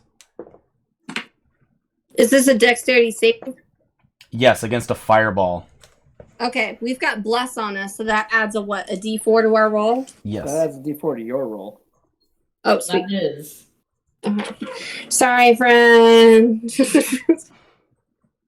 Okay. Cast absorb elements already. Okay. I mean, that's all. Can I pass my bless on to him? I rolled really well. Nope. Mama got a 24. Okay, so you both take half because one succeeded, one's got absorb elements. Is that correct? Yep. 31 halved is 15. Okay, I make Love a that 10 DC HP. Thanks, bud. 16 con check. So I still have bless, and I'm not happy. Okay. So 16 damage was it? 15. It was 31 halved. Okay. 15. So the two of you each get scorched by this fireball that just erupted past you guys. Ooh, that burning smell. It's my hair. Oh god, that hurts so bad. And Lawrence once again quickly goes out of sight, kind of doing like a bit of a misty step. Oh, he casts 2 level spells back to back? Why? Does he cast a leveled spell followed by a leveled spell? Why? Oh, he can't do that. Yeah, that's what I'm saying. Yeah, He hold can on, do sorry. a cantrip. No, he can't. He No, it is a can't- spell. That's right. Lawrence is just gonna walk out from this fucking dragon, this kobold. Then He's gonna take an attack of But he's gonna opportunity. put sunglasses on, so he still looks really cool doing it.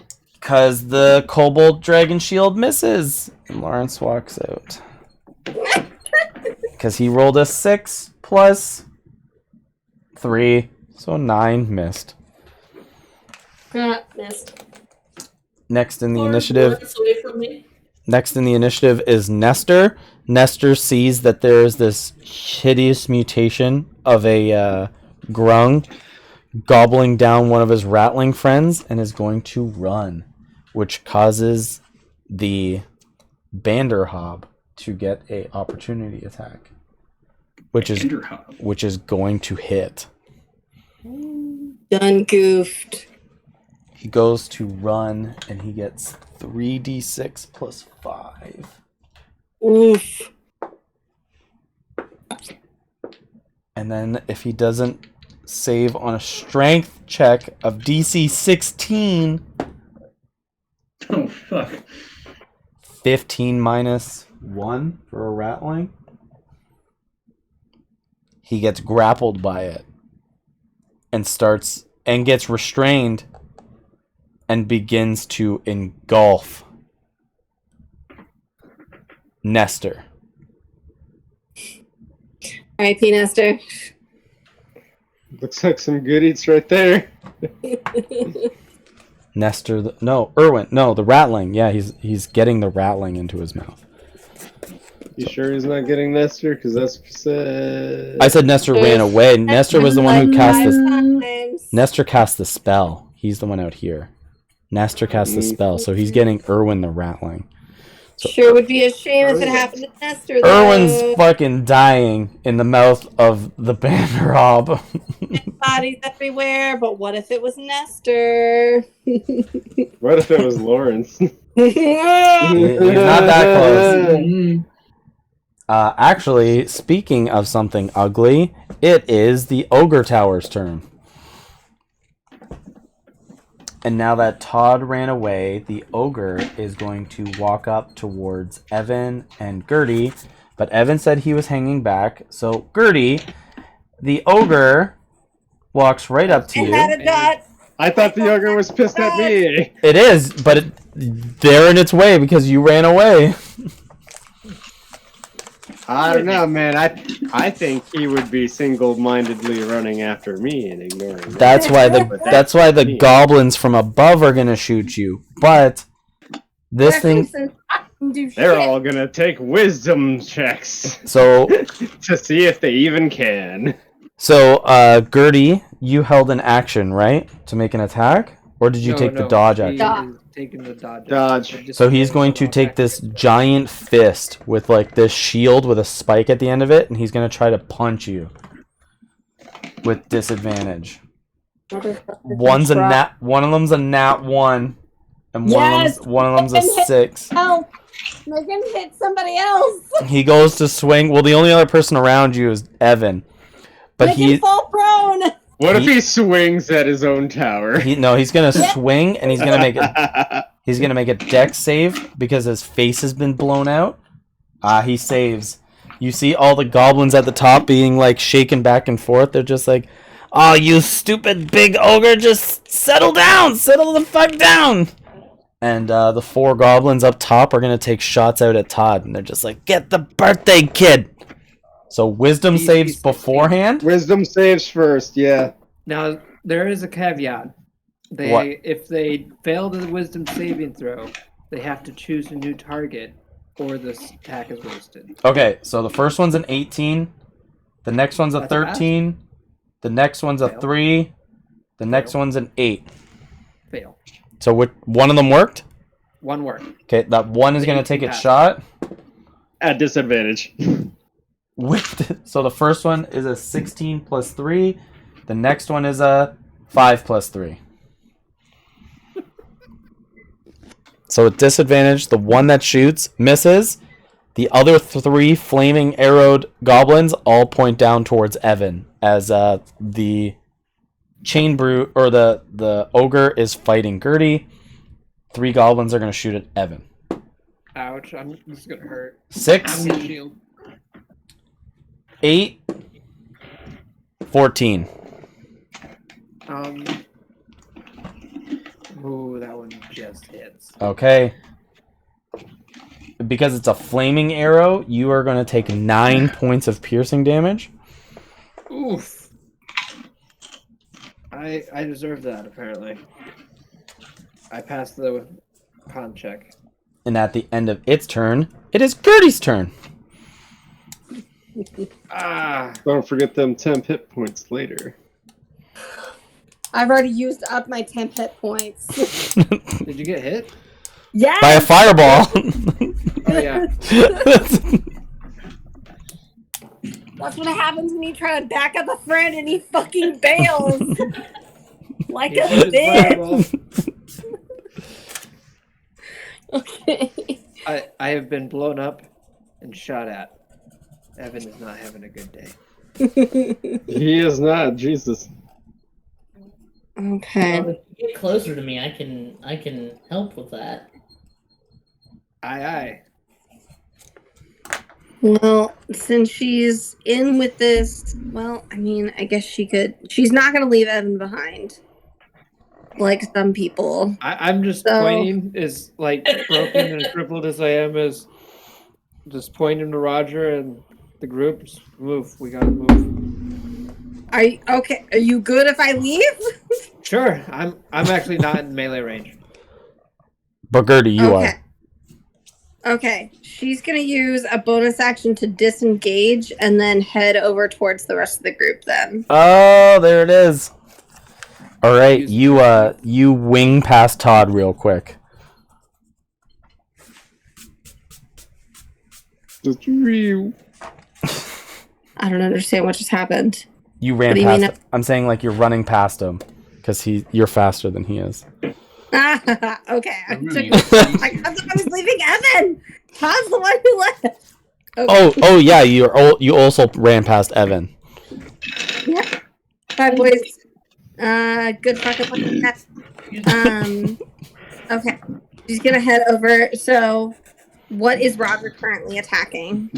A kobold sorcerer. You are about 25 feet away from it. She's gonna run over towards it and try to just like nail it in the back and keep it by surprise. I think he's implying you don't have enough movement speed to get Do you have a ranged weapon? I do. Go for it. Okay. This is the one that Gromit's been fighting, and it is almost dead. Great. She's gonna use her crossbow. You got it. You better not miss and hit me. I don't jinx it. Okay, that's a 16 to hit. 16 definitely hits. Okay, great. Made me nervous for a second, and then that's an 8 plus 3, 8, 9, 10, 11 points of damage. Gertie, how do you want to kill this kobold sorcerer? She's gonna run over, and then as she's running, just like take her little like Parkinson's hands and just like shake out this crossbow. But then as soon as it comes down to like firing it, comes completely still, pulls the trigger, and it goes like straight through the back of his head. Like poetry. Bam. And that's it for your turn? Yes, I think so. Okay, and then we're going to move on to our second point of poetry. As the Banderhob gets to make 2 bite attacks down on Irwin here at advantage because he's eating him. Yup. And yup. Both of those are 3d6 plus 5. We're going to say that he eats them. Do not get eaten. You will die. Irwin's just straight fucking dead. He's straight off the board. He got eaten faster than a lawyer. T-Rex eats a lawyer.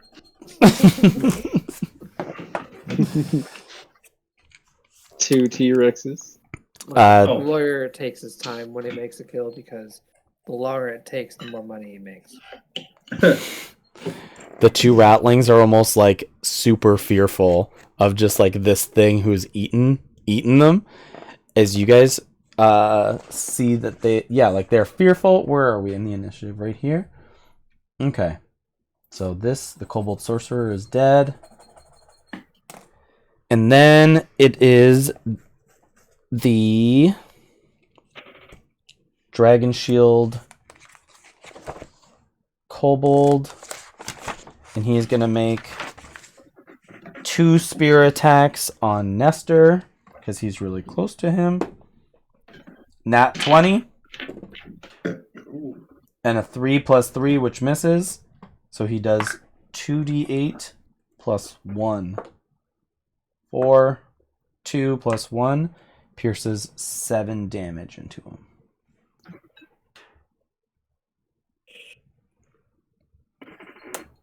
Oh, this pencil keeps breaking. Piece of garbage. Evan, it would be your turn.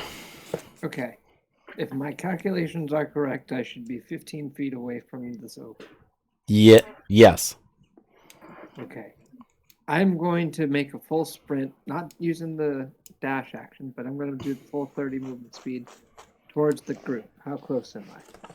You were about 10 feet away from Todd at the beginning, so you can Yes. catch up to Gertie. Okay. I want to get to Gertie. And then, how close is Todd to me? Todd and Gertie were about 10 feet apart. Perfect. I'm going to bonus action. Give us all, oh fuck, 5 temporary hit points. Okay, so you're going in the middle of you two? Well, I gotta be just if I'm next to Gertie and I'm 10 feet away from Todd, then it works. Okay. As that's my bonus action. Okay. My main action, I'm going to try and shoot the ogre once again, squaw in the face. Squall in the face. Okay. That's going to be a 24 to hit. 24 hits it. for 17 damage. Ooh, that's a nice hit. Still up. Not liking it. Still up. That's my action and bonus action. Okay. And movement. I'm done. Okay. It is the Chain Brute's turn at the end of the initiative. It is here that because Nestor is in close combat with the Dragon Shield Cobalt, the Chain Ogre is going to use its movement speed, take a little bit of damage. Oh, it was this one. Okay, gonna take a little bit of damage, and it's going to use which one?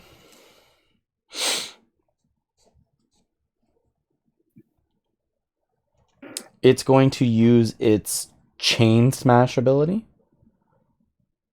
No, you know what? It's going to use Chain Sweep. It's going to get both the Cobalt Dragon Shield and Nestor in this one. They both need to make dexterity saving throws. DC 14. Fail. And Nestor passes. Nestor passes. It is 1d8 plus 4. 4 plus 4. So Nestor takes 4 points of damage, but the other one takes 8. Nestor gets struck again. 59. And then the Cobalt Dragon Shield gets knocked prone from the sweep. At the end of all the initiative rounds, it is time to do the audience attacks. So in Q2, where most of you guys are, there's the Ogre and Todd. 2 people automatically get hit, so the both of you need to make dexterity saving throws, DC 15, or get 2d10 acid damage being thrown on you. You do have Todd has bless. Who else was getting hit? It was just the 2 of them. They're the only 2 in quadrant 2. Mm-hmm. So make Let a me get my dice real quick. dex save, DC 15. It failed, and I rolled a 9 and a 2, which is 11. 11 plus 2 is 13, plus bless is an extra 4. I'm pretty sure that passes. Wow, so you take half. You take 5. I take 5 to the shield. This thing takes a straight 11. 11 poison damage right off the hop.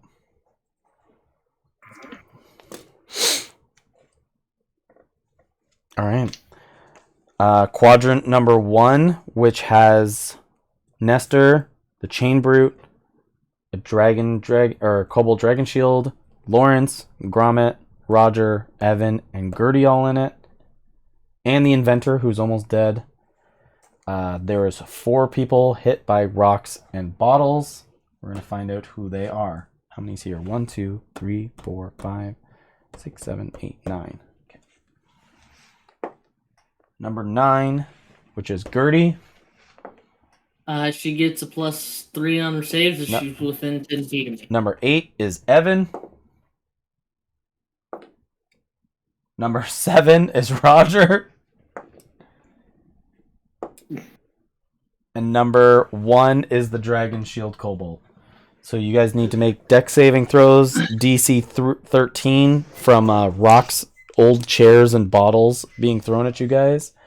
I got a 15. Are they within 10 feet of me? Yeah. Or are we? Yeah, looking at it here, should be about Okay. that. A 4, Alright, 4, and so a they 3. get an additional +3 on their saves. I roll a 9 +3 +1 from Bless, a 13 exactly. Oh, the Kobold Shield. Is that one? Yeah, the Kobold Dragon Shield gets killed by being pelted by debris, Nice. from the stands. Nice. Gertie got a 10 +6 +3, so that's a 19. Oh my god! So you guys only take 5 points of damage if you've saved. Okay. I lose concentration on Bless from getting hit upside the head with a rock that only took my temporary hit points. No more Bless, guys. Sorry. Bump, bump. It happens. And then quadrant number 3 is where the creature came out of. Okay. So I'm going to send you guys a new picture at the end of this initiative. Hopefully this is still going okay. I'm going to use the bathroom quick, but what do you guys think so far? Love So it. far, so good. Yeah. It's a little crazy and a little chaotic, but Yeah. I like how everything's spread out. very spread out. I was afraid it was just going to be like Final Fantasy Melee where we all just take turns wailing all each other, but like there's active things that we can do. Look, all we have to do is cast Reflect. Yeah. Just I'm cast using reflect on Carbuncle. the entire party, and then just cast, fire gut on everyone, and then it just reflects back to the enemy. Yeah, reflects back to random enemies. It's the legit stretch that no one asks about.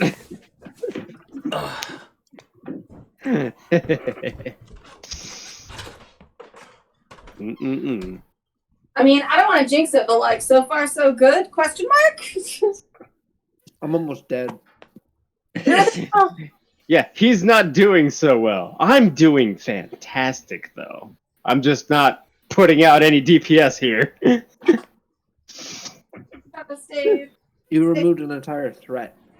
Yeah, I am currently removing 4 whole fucking archers from the battlefield right now.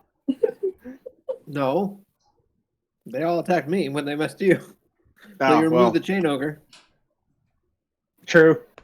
I removed the chain ogre, and that's about it. I'm attempting a tank, but To be honest, You I end up dropped it now. okay, that's fair. I was Because clever. the one turn with the ogre making his attacks at the other guys, golden. That's all we needed. Mm-hmm. Try and get up in Lawrence's business. I just don't have too much in the way of like wide range attacking. You know what I mean? Yeah. None of us are really tank or heavy healers. Speak for yourself. Yeah, speak peasant. for yourself.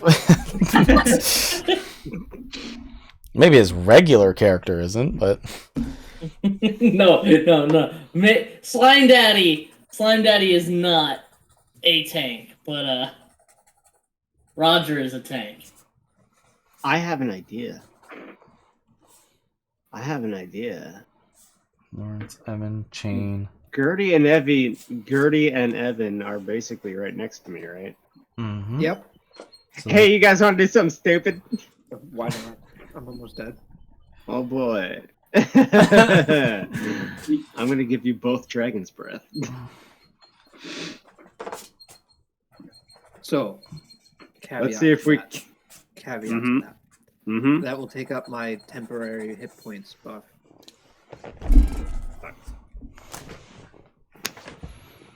okay. Would it? Oh, You could use it on. Well, shit. I'm not within range, am I? You guys are all pretty close. Top of the round, though, Roger. You can see off in the distance, probably about 40 feet away from you, is Lawrence all by himself with his shadow blade.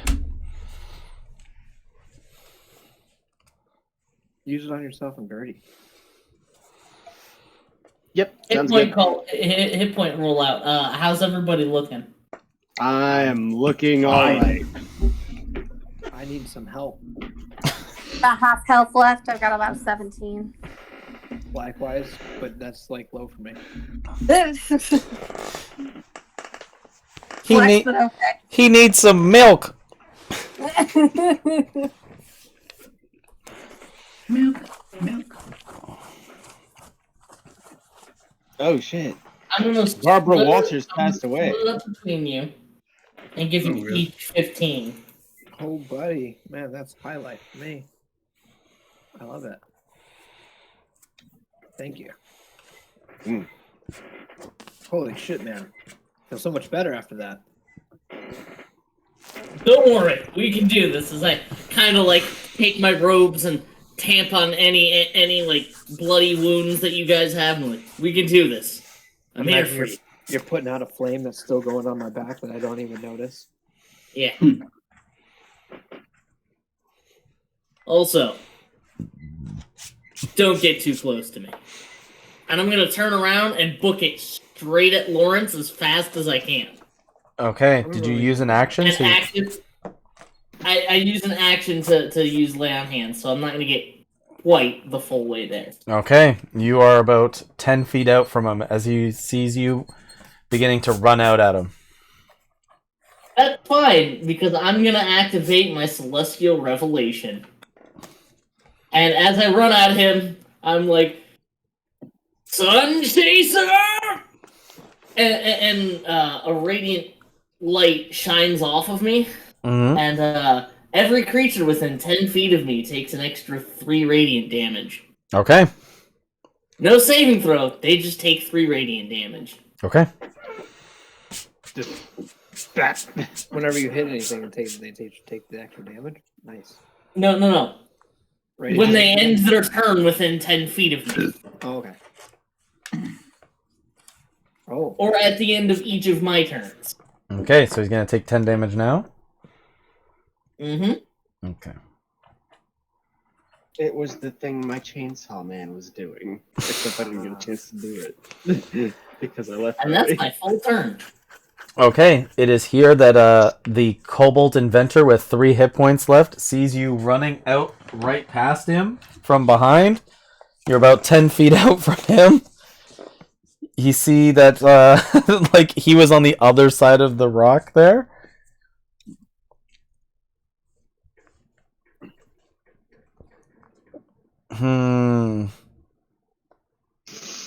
What is he going to do? He sees you run past.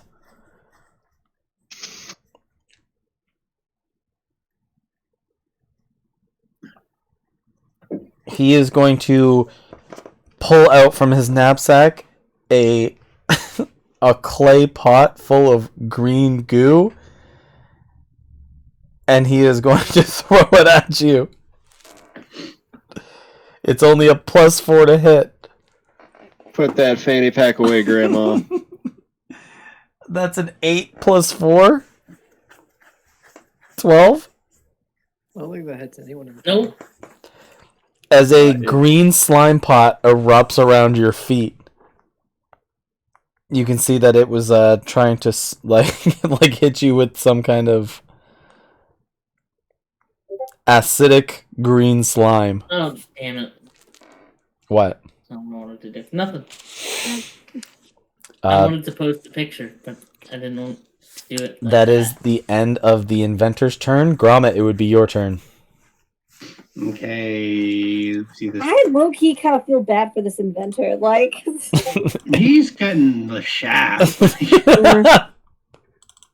I feel like he's not one of the guys who are here just for money. Like, he's also on trial for doing something.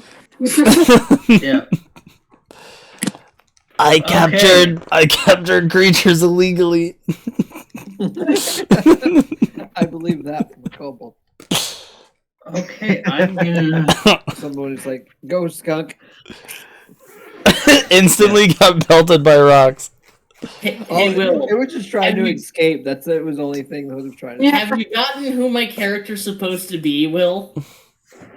So, by the way, he released. Still there? Yeah, he's still there. Praise the sun. So he released the skunk, but the skunk didn't get a turn to go again, and it says it can move 20 feet, but randomly it has to attack somebody. He was the only thing within its own range. It would have. That would have been hilarious. Nobody went after him. It would have skunked himself. Okay. Okay. Nah. Be the very best, like no one ever was. I'm gonna go where Todd and Gertie are right now. Oh, you're gonna go down. Well, I'm gonna get close enough to the ogre hut.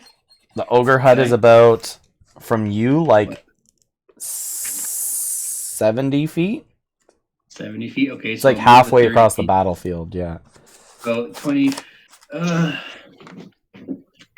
Your friends are about 20 feet there. I can only move like 25 feet. I think. Yeah. That's not gonna work until he gets closer. Shit. Okay, never mind. Unless I.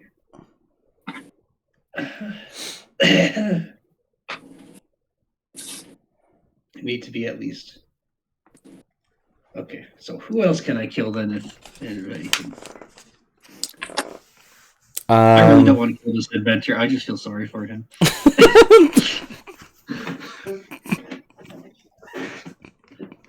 Last one standing. Okay, 25 feet. So then I could use a dash action, I guess. Get closer to the ogre. You could run in front of Todd towards the ogre. Okay. Let me just figure this out. I need to be at least 30 feet away from him. Shit. This is not good. So 45. And he's still 70 feet away, you said? I'd say he's 70 feet away from where you are Okay. right now. So 45. I'm just not gonna be close enough. Shit. I guess I'm gonna have to wait for that, but Lawrence is pretty close. He is. He's 40 feet away. Total. You tag team him with Roger. Roger, yeah. I mean, 40 feet away, 25. Yeah, I could do that with a dash. Okay. Dash. 40 feet away, 25 feet. Or, let me just check my spells out.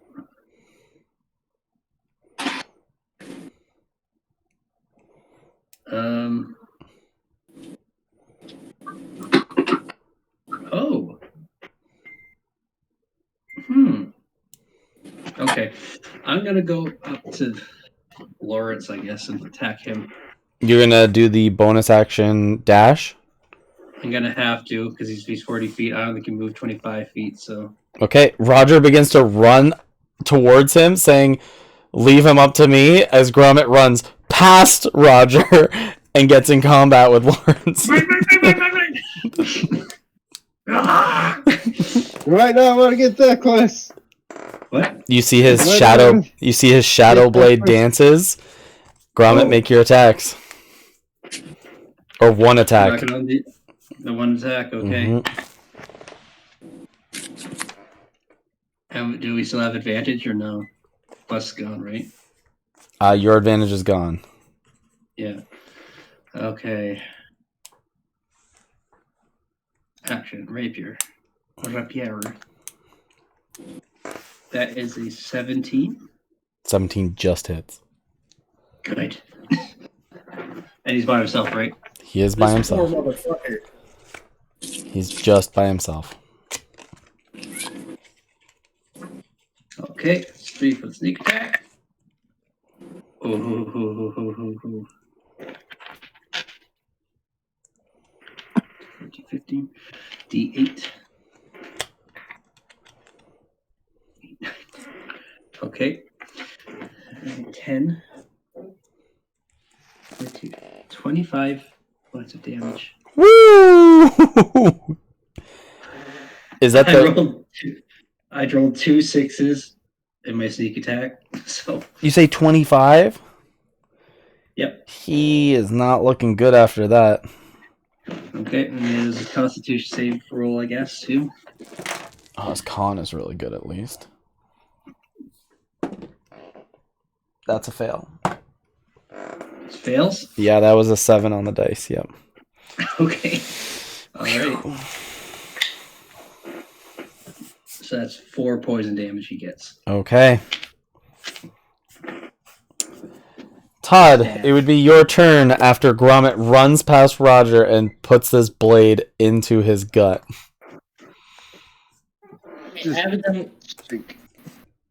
have a dumb question. How far away from me is Gromit? Like 5 more feet, and then 5 feet after that is Lawrence. Okay. Do your thing. I can take it. Go ahead, Todd. You face the ogre. All right, Gertie, tag team for real this time. And I'm gonna Dragon's Breath both of us. With my bonus action. Okay. You're roughly Bonus? 30 feet away from it. And I'm gonna run up to that tower, bitch. Okay. And I'm gonna use my action to Dragon's Breath him. You got it. And the 4 goblins up there. I don't think you can It's a 15-foot radius, bitch. I can get all of them.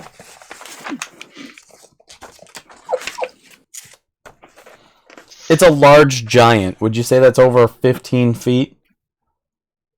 Probably not. No? Look, I can aim in an upward angle. Medium is 5 to like 10 feet. 5 to 9? Yeah, like 5 to 9. Large is like 10, right? 10 to 14. But it's also large Yeah. giant. Yeah. Yeah, what but if if it's it's large, that's 10 to 14. Huge is. Put it like 15 this: to 19. Ettins are huge, and Ettins are only 15 feet tall. Alright. So they're all going to make dex saves from up above. And so is this ogre. Yep. Deck saves, all 5 of them. Ogre got a 13. Nope. Another fail. Fail. Fail. They all failed. All fail? Yep. All fail? Mm-hmm. All right, cool. I'm gonna choose my damage type as. Fuck it, let's go lightning. So it'll be 3d6 lightning Iro. for 11 damage. A 5, a 5, and a 1. Hold on 1 second. Let me find something real And yeah, I totally just lightning bend this motherfucker.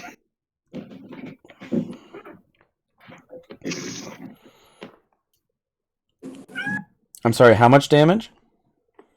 11 total. 5, 5, and 1. So 11 lightning damage. So this ogre looks like it's on death's door. As the 4 goblins get electrified and fall out of the tower, out of each side of it, and drop to the floor. each gripping to their chest, and some of them have like that frizzied hair and just like splat on the floor after being dropped off of this giant ogre. Like, I'm just standing in front of this ogre, 4 dead goblins. I turn around, I look at Evan, and I was like, I told you! Hey, It is now Lawrence's turn. doubt him again. Lawrence, Gromit is up in your business. Or Gromit's up in his business. Yeah. You can see that Lawrence took like a terrible stab wound there. Isn't doing as well as he thought he would be in this moment. As you can see, he grabs to the side of him for like a copper knob that comes out of nowhere, and he turns the handle, and you can see that he goes through this door, and he Hey, Will. Yeah. he reappears on the absolute other end of the battlefield. 500 feet can go anywhere. Hey, Will. If you wanted to. What? Are you in range Of Right, what? Run like a chicken. to stop that shit? He's over 100 feet away from me. So unfortunately, no. He might be exactly... I would if I could. I think he's exactly 100 feet. Like, Damn. he's not within 60 feet of me. No, he's not. That being said, you said he's on the opposite side of the battlefield now, right? Yes. Wait, closer to us? Yeah, he's closer to us now. He's kind of like on the other side of the fissure. Okay. So you're gonna have to point out exactly where he is. I'm going to. now. Yep, I'm going to.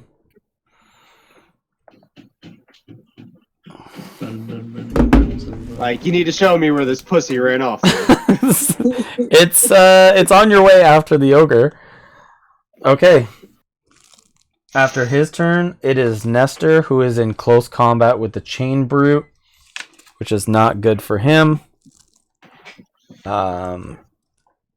He is going to hold his hands up. What is he going to cast? What does he got? Surrender. Oh, he can't against this thing. Oh, boy.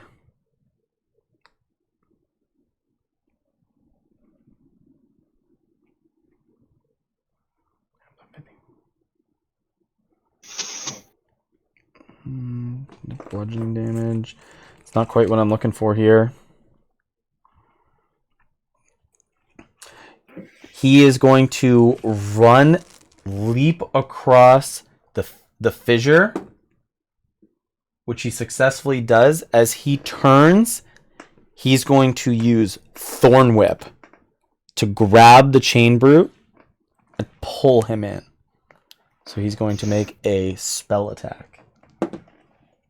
That hits. How close is he to me?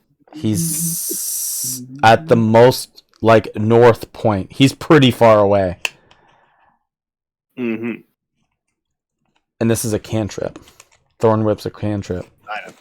I know. So he jumps I'm he jumps across the fissure, uses Thorn Whip, grabs the Chain Brute, and pulls him closer to him, making the Chain Brute fall into the fissure.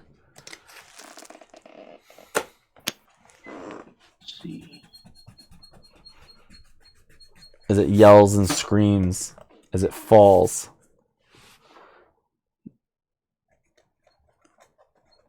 Problem is he is closer to Roger and Gromit. Like, he's closer to them than ever. Who's Kermit? Kermit. It's evil Gromit. Shadow Gromit. Looks exactly like Gromit, but with a mustache. Yeah. He looks over at you guys, and then the inventor is on his side, and he goes, "Listen, this was all just a big misunderstanding. No, it wasn't. He got you into this situation. He got all of us into this situation. As he looks at Roger and Be the Gromit. very best like no one ever was. It is here. It is the giant ogre tower creature. It is going to march over to Todd and make a fist melee attack against you. Oh boy. Do you still have Sanctuary? No. No. Yes, he does. Sanctuary is not concentration. No, but Oh, you made an I attack. attacked. I You attacked. made- Well, you cast a spell that affected another creature, not attacked. 15 plus 6. Oh, that'll hit. That's a 6 and a 6. No way. You take 6 plus 6 plus 4. You take 16 points of bludgeoning damage as this fist comes down upon you. Oof. Ow. At the end of its turn, it is Gertie's turn. You have Dragon's Breath. Okay. I don't know what that means. I mean, you can use Basically- your action to cast dragons. You have a flamethrower in your mouth. How much damage is it? It's 3d6. Holy fuck. And you can That's breathe your attack. different types of elemental damage, too. Love that. Okay. Ooh, excuse me, sorry. Bless you. God, may the power of Christ compel you. I tried to put up my headset. It was too fast. Ooh. You did not pass the dexterity saving throw. Definitely not. So there's an ogre over in Q2. We're just sort of hovering over The how is line. that alive? The what? The inventor, he's still alive? I thought he croaked. Nope. He's good. He's at 3 hit points. Oh, bless. You may not survive the next round of crowds. Okay, Gritty's gonna go over to Gromit and support him. The R, I assume that's for the rattling. Way out in the top left. Yeah, over by gate 1, next to Gromit. Oh, that's Roger. Sorry. Oh, Roger. Okay, Yeah. I didn't want to write the whole thing over and over. no, that's fine. I just saw the other R's over in Q3, and I was like, It's just there's been like I and T and G and G, like, and they could get mixed up really easily. So I write their whole names, but then Roger kind of stood out on his own. That's fair. Other than Rock.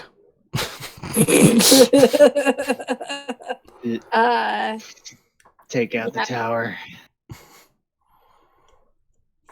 Where is the tower? Nestor, Chain Brute. Ogre H, right by the hole in Q2. Oh, okay. That's the tower thing that's looking like it's on death's door. Oh, great. Then yeah, she'll head over towards that and strike at that with the Dragon's Breath. Why the fuck not? So it makes a Usual damage. dexterity saving throw, which has Wait, can I Dragon's Breath once? Yeah. Oh, then I'm not using it yet. Then I'm gonna save that. It's not. Oh. It's Once per it's turn. not Once once. per turn. Once per turn. Okay. All right. Cool. dex save minus 1. It's a 7 minus 1. 6. Mm. Okay. And the Dragon's Breath you said is a 3. 3d6 lightning damage. Lightning is the damage I chose. Okay. Lightning was his friend today. Yes, it was. Okay. That is 8, 9, 10 points of lightning damage. Gertie, as lightning breath fires out of your mouth, how do you want to bring down a giant towering ogre? As irritated as shit at Todd for completely bailing on her earlier, she's gonna bail him out.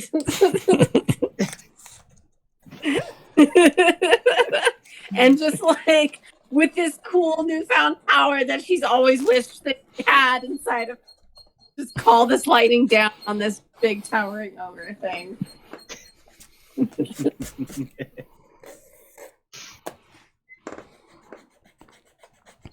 As it collapses, you see its body falls into the hole that it was standing beside, and it just sinks down and falls into the earth.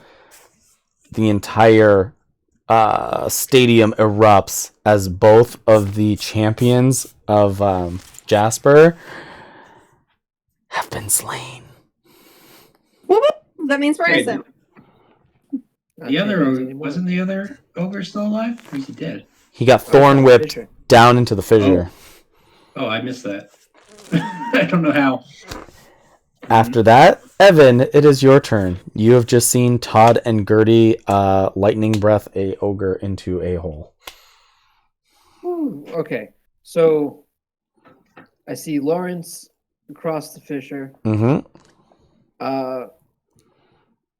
What other targets besides the big frog thing did I see? Because it's hard for me to read some of this. The frog thing is chained, and is like let out of the hole just to get a small distance, and it is eating the ratlings, which is the R's over there. I'm supposed to do its attack, but it gets like 3 attacks at a time, so it's just gonna swallow those guys up.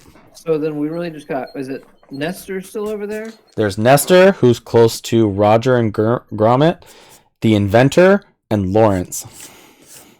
And the chain brute, right? The Chain Brute is he got dragged into the fissure by Nestor. Oh, okay. Nestor jumped across the fissure, used Thorn Whip, and brought him into the fissure in stylish fashion. Lovely. I'm gonna get up close to Gertie and Todd. Okay. Use my bonus action to do Protector for 6 points of temporary hit points to everyone. Okay. Nice. And then I'm going to cast Scorching Ray at Lawrence. Okay. Make those spell attacks. So that's going to be a 19 for the first attack, a 17 for the second, and a natural 1 for the third. So that one misses. Okay, does any of them go over a 22 as he casts shield?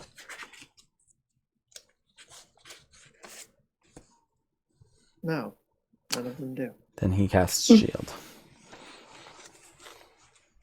I love it. Okay. Evan just like, hey, that's not fair. I do that shit all the time. Okay. I move. We are not Yeah. here for what is fair. We are here for what is right. That doesn't make any sense. You fucker! I'm gonna kick you in the dick. He's tried to. It's weird how Solaris I said got a that. flicker block with your fucking name on it. Well, that is all my turn. As you can hear out in the crowd, he's just like, we didn't carve his name in it.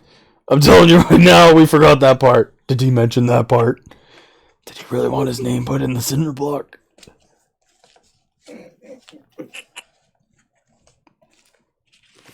Poor cinder block. Okay, Evan, at the end of your turn, it is the crowd's turn. This is gonna hurt. I know it. They always hit me. I'm tired of these chairs. These legs, these broken bottles. This refuge. I gotta find that sheet again. Here we go. So, in Q1, there's Nestor, the Inventor, Roger, and Gromit. Only 4 people can be hit. So all of you guys get hit by rocks, bottles, and chairs. You guys all need to make dexterity saving throws. Okay. DC 13. 1, a 4, 19 and a total. 1. Oh, right. 16 plus 3. 19. I got the same. 16 Oh. plus 20. It's a +4. So you, so you guys only get hit by the side of the debris and only take 3 damage, as it was a total of 6 by thrown debris. Nestor does not pass and gets struck by a bottle, taking 6 points of damage. And unfortunately, the inventor gets pelted to death. It was his time.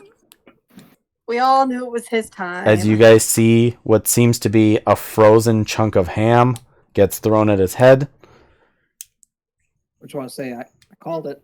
locks him in the head. Mhm. The inventor rolls over and falls into the fissure. All I'm saying is nobody attacked the inventor at all, except for the crowd. Yeah. The crowd literally killed that guy. Mhm. They stoned that man to death. He did nothing but try and entertain them, and they turned on him. Q3, the banter starts going back into the gate as the gate closes again, as it is not able to get out of Q3, but all of the ratlings have been eaten completely. So obviously they were guilty. Q2 now has 2 people who can get hit by bottles of acid that are thrown. So there's Lawrence, Todd, Evan, and Gertie. I'm going to roll 2 d4s, and a Lawrence is 1. I'm just gonna roll the save and throw it now. 1, Lawrence. 3, Gertie. Oh man, wow. I would have passed. DC 15. Yep, I would have passed. Lawrence fails. Yes! Lord. Yes! Gets struck Shield by that bitch. 8 8 points of poison. I cheer on the crowd.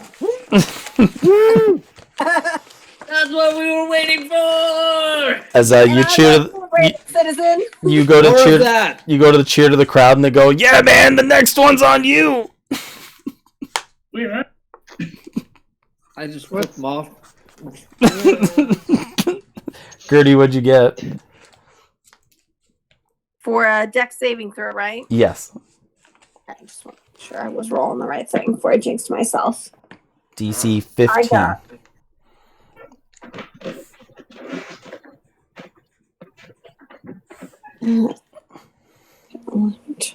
I got 12.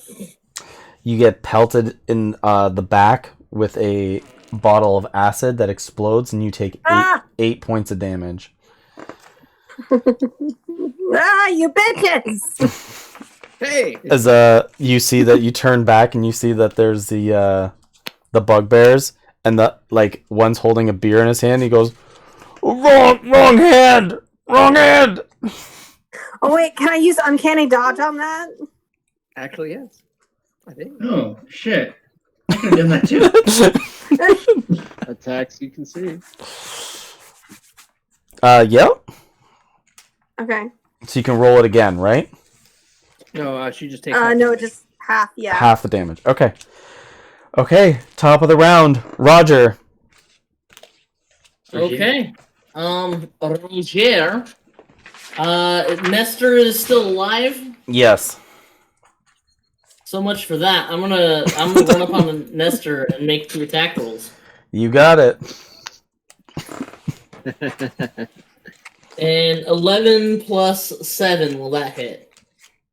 So 18, yes. 18, yeah. And a 19 plus 7 is definitely gonna Holy hit. fuck, yeah. I'm not gonna smite this guy. I'm just gonna do my standard blessed damage. Okay. For a total of 17 on the first hit. Oh my god. Okay. 6, 12, 15 plus 4, 19 on the second hit.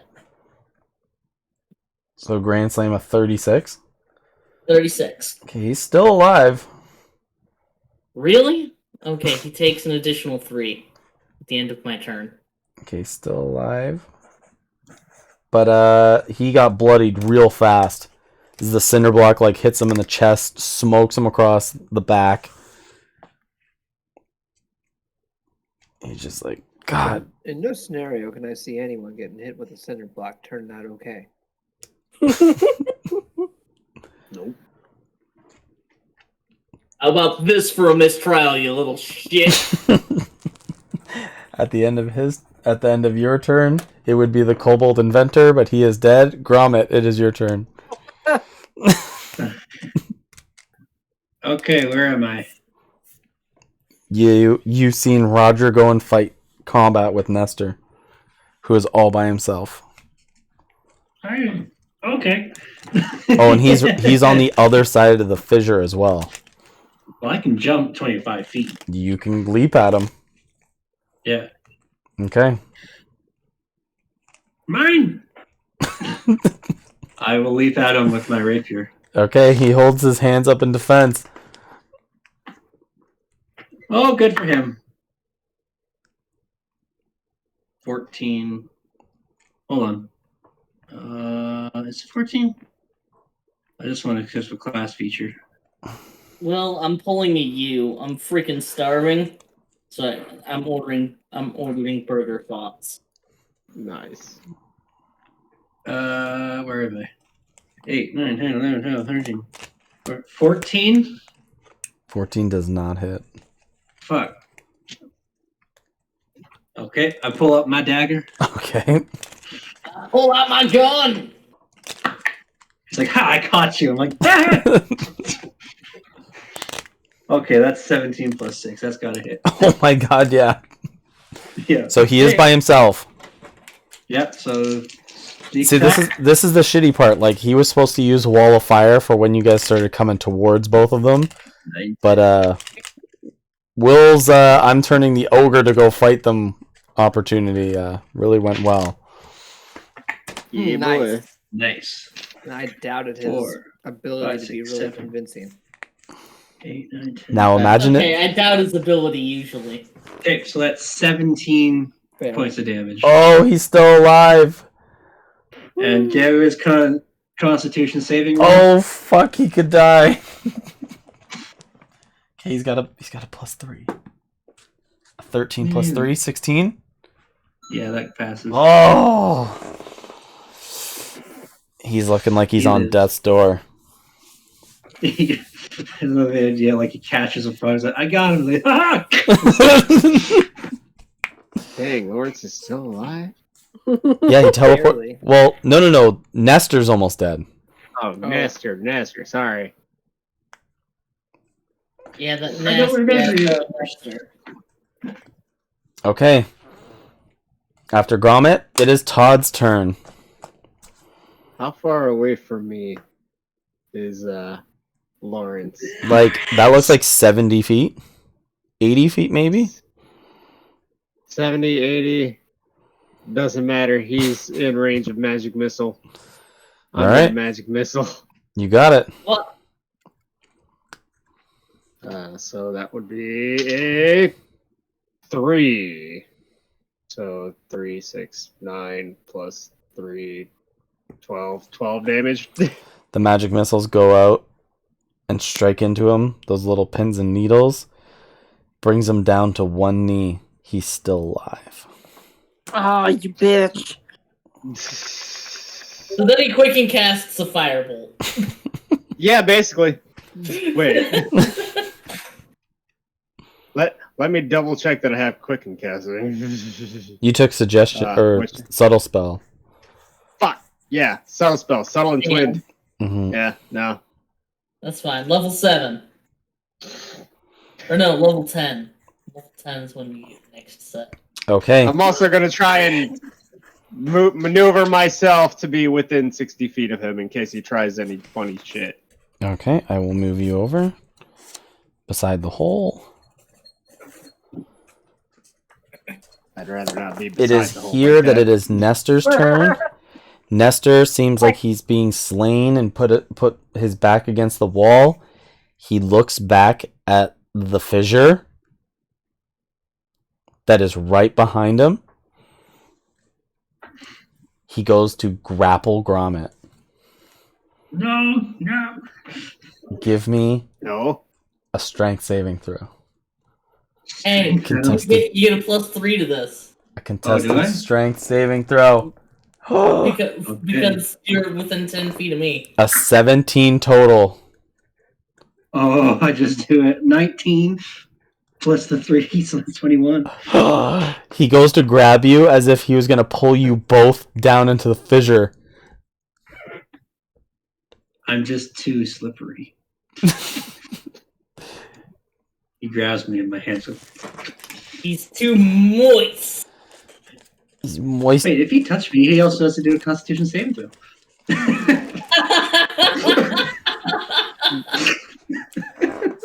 9 plus 3, 12? 12 is the... No, that's the saving. Oh, he saved? No, 12 is what he had to beat. He got a 12 Yeah, exactly. he just saved. Yeah, So he he did saves. save. Oh, he That was so hilarious. he looks at both of you. Oh, just Did you just try and throw me in that fucking hole? he is going to turn back and jump across the fissure, but you both get opportunity attacks at this point. Okay. 8 plus 7 of 15. Gromit, what'd you get? Let's find out. That's If I need to, I will use guided 17. 11 plus 6. Do Seven. I have guided strike? So you both hit. He goes to turn around and jump back across the fissure. What do you guys do? I fucking stab him. Rapier. So you stab him with the rapier, and I spin around and smash your rapier with the brick, and it just goes all the way through. Yeah.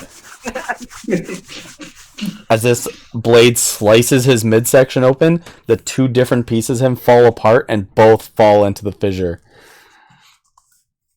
That was sick. I'm gonna point the brick at Lawrence. Lawrence! That motherfucker has a name like Lawrence. Yeah. I put that video in the Discord where it's all Talking Ferris just yelling Lawrence. Oh, Lawrence was supposed to go before Nestor, so Nestor is now dead, and then it's going to be Lawrence's turn. Lawrence!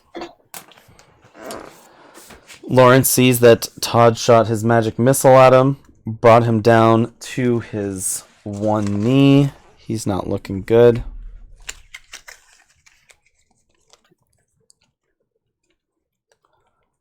Lawrence stands up, begins to run towards the fissure, towards Todd, hops over the fissure before he uses Misty Step. Actually, you know what?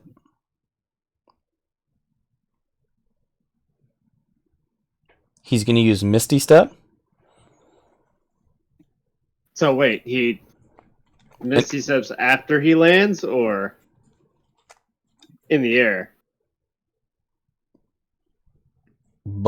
After he lands, he Misty Steps towards After you. he lands. Yeah. He Misty Steps towards me. Yes.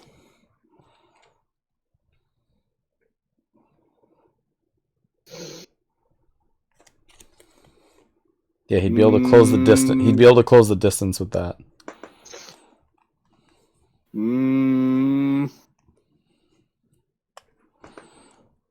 Fucking, you know what? Bring it. Come here. God, you're dead. You're so dead. Come here. He Misty Steps towards you. You can see his blade starts cackling with lightning as he uses a cantrip, and he is going to make 2 melee attacks against you. Okay? Go for it. Is a 25 hit? Yep. And then the other one is a 14. Yep. I don't have enough dice for this. Or at least enough d8s. Make Didn't will matter roll. if I.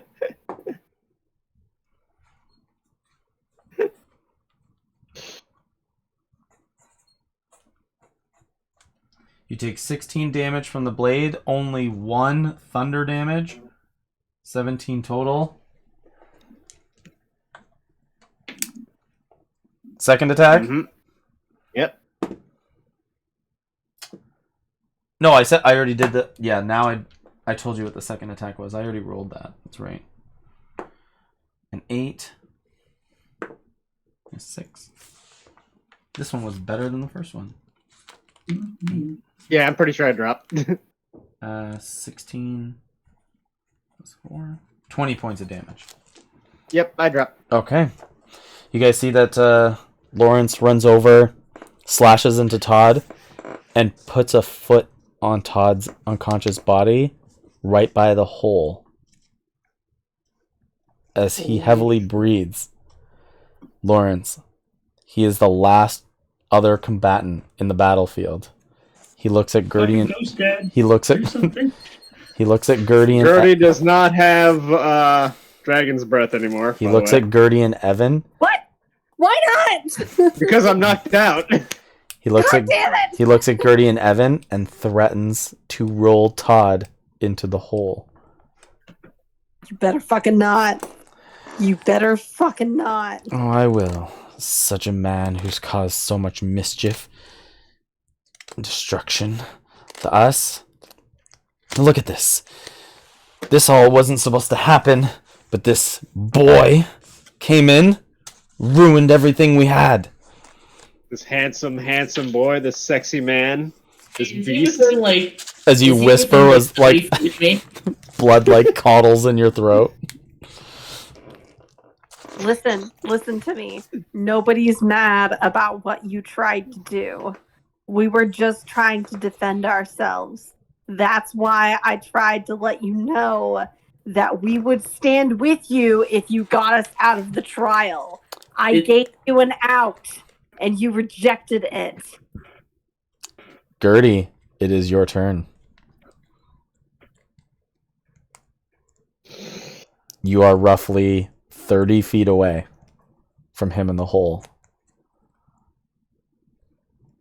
She's gonna... He looks like he's on death's door. Fuck him up. She's gonna go... Well, I want to make sure that he doesn't kick you in the hole, though. So she's gonna run up and stab this bitch with her rapier. Stab? Yeah. You got it. Stab him. Stab him. Stab him. Destroy him. That is an 18 to hit. You would hit him, but he throws a hand up and casts shield as the blade bounces off the magical reflection. I've got 2 weapon fighting. I'm not done yet. As he threatens, you take one more shot, and then the kid goes. You better fucking not. Wait, does he go before I go? You're right after Gertie. Yes. Okay. That's a 19 plus 7. That's a 26 to hit. Gertie, roll some damage. Yes. Roll that damage. Roll I'm that damage. stressed. You break through the magical. You break through the magical shield to strike him. Come on. Something good. Yes. Okay. That's a 10 to hit, or that's 10 points of damage.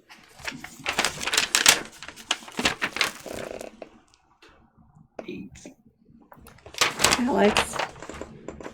Gertie, Annie, I'm gonna run up and cure wounds and with a foot over top of Todd, about to roll him in, you get in close quarters. He holds his like shadow blade up to bang off your first sword, and you go to stab him. Gertie, finish Lawrence.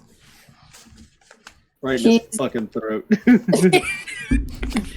It's gonna come over. It deflects off of her first hit, and then she comes down and like cuts this bitch in half at his torso. That way his legs can't make any sort of move on him. You push him in and just slices this motherfucker in half. As he gets sliced in half, the magical shield like dissipates. He reaches out in a moment as his white robed like half torso falls down the pitted hole and tumbles into darkness. The legs just collapse over. Roger, you're roughly about 80 feet away. Just full dash. Then I'll Full get dash. I'm gonna go heal my boy. Evan. It would be your turn. Who's next? Do you have any way to heal him? How close am I to him? About 30 feet. Okay, then yeah, I would run up and cast Cure Wounds. You're about 30 loose Lawrence legs away. 30 loose legs. Okay, yes, I'm going to cast Cure Wounds for 8 points of health. You got it. And then bonus action, he's going to get 7 temporary hit points. Okay.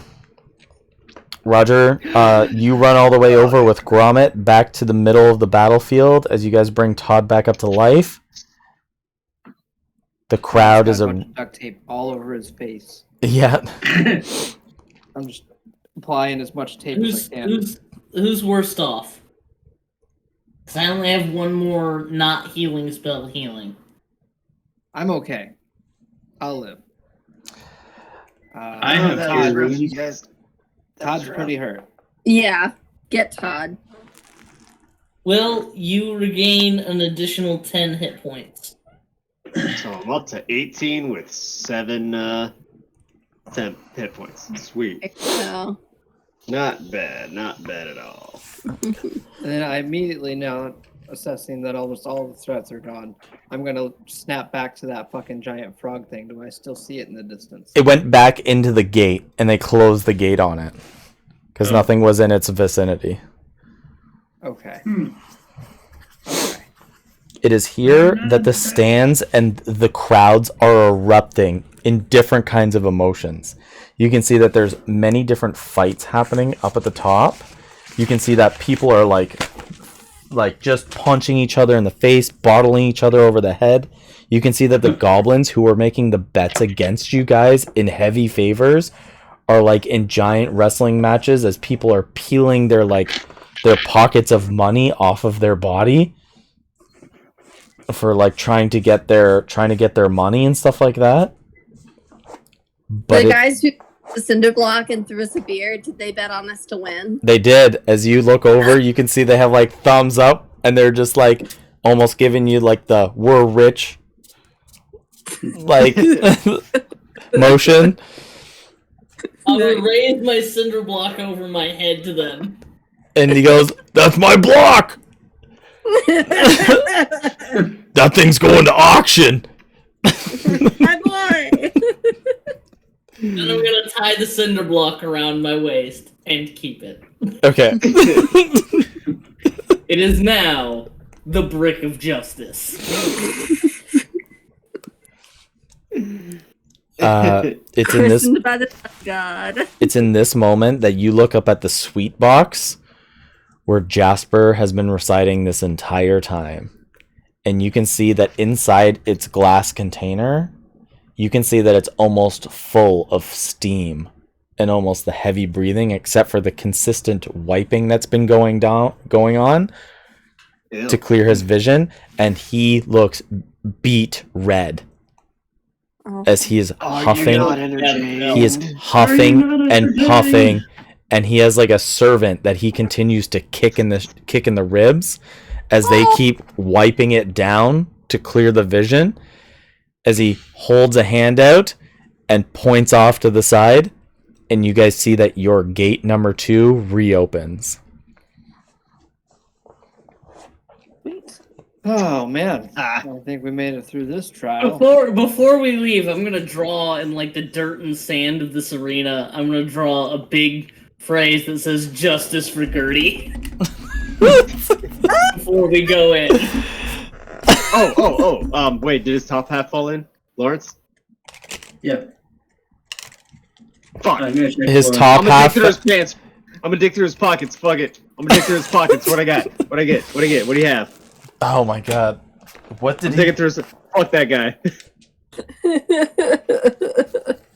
He owes me. I'm gonna have to send you what he found, because he's probably gonna have something. Some kind of, like, magical dust of some kind. Mm-hmm. Yeah. One of He's his got a little few items you something got on to him. pick, huh? He's definitely gonna have some kind of magic dust. Just write down magic dust for now. Alright. Put down a question mark. Definitely not cocaine. Just question mark if it is, like, ingestible. It's moon sugar. Angel dust.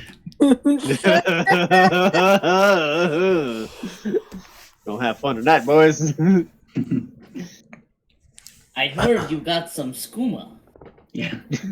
Moon sugar. It's here that even some of the crowds are throwing other people into the arena area, and as they fall over the wall, it's just enough to plummet to their death as they just hit the floor, and they just either crack their spines or break their backs landing. Oh Jesus! Don't you Did know anyone why is this fall on the- happening? Did any of them fall on the way to gate 2? No, they're just kind of like just 3 or 4 of them in the arena. Okay. Gertie, I have a question. Why the fuck did you move here? You know, the flyers painted a very different picture about what life was gonna be like here. I live in a sewer. I like a good fight and all, but yeah, fuck this place. It was supposed to be easier than farming and dealing with monsters attacking you. Oh, don't get me wrong, farming's hard as hell. Farming fucking sucks. Full disclosure. After all this adventure, I'm gonna go home and never leave my town again. Fair. That's fair. There's good. nothing wrong with that. But Gromit, you have a little bit of time and a peace. You're able to talk to your companions about what you heard earlier. Oh yeah, so Slime Guy's voice was in my head. He says that he was still alive and he's somewhere high with lots of trees in the southwest of. Well, I didn't write it down. I didn't have anything to write down, but So, I pretty much just say, are you sure it was Sir Nicholas? yeah, it was his voice. Well, that's odd. What's XOXOXOXO? Hugs and kisses, dear. Oh, you. Oh, He's taking I assume it was to prove that it was really him. I guess. I don't know. I'm now questioning whether or not it was really him. Even harder. Well, And I just told him that we're dying. But we didn't. I mean, you could be anywhere up high with trees. Seeing the mountains. I guess. Would Gertie know of anywhere around that? From his description, it does sound like Yeah. up the cliffside with lots of shrubbery and lots of like greenery where it's not covered in snow. It sounds like he is at the manor at the top of the hill. At Jasper's Manor? At Victor's Victor manor. Crumbs. Victor Well- Crumb. I mean, that tracks. Man. I convey this to the rest of the group. Well, that fucker, you know, he killed us, and then now we're well, he's still. If at least he's still alive up there, then let's see if we can get out of this fucking town. Try and help him. Are you guys making your way back out through the gate too? Yeah. Okay. As you guys make your way through gate 2, you can see that the bars are reopened on the other side for you guys.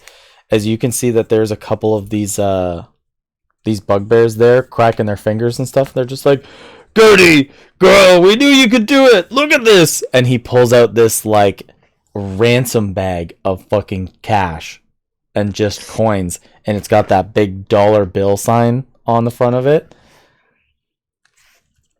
Oh, that's right. Villains around, Nice. aren't you? $1 bills, y'all. I want to slice that bag open. Really? I tell them that I'm very proud of them, and then hold my hand out. Are for you gonna let us have some of that? Well, like, we knew you were gonna do it, so we had confidence, and that's why we bet on you guys. Yeah, but are But you we're gonna- the ones who actually fought, so Yeah, and you guys like Fair. got your life, which is great. We're really and happy. you also have So- your life. So then you know what happens now is because you killed Betty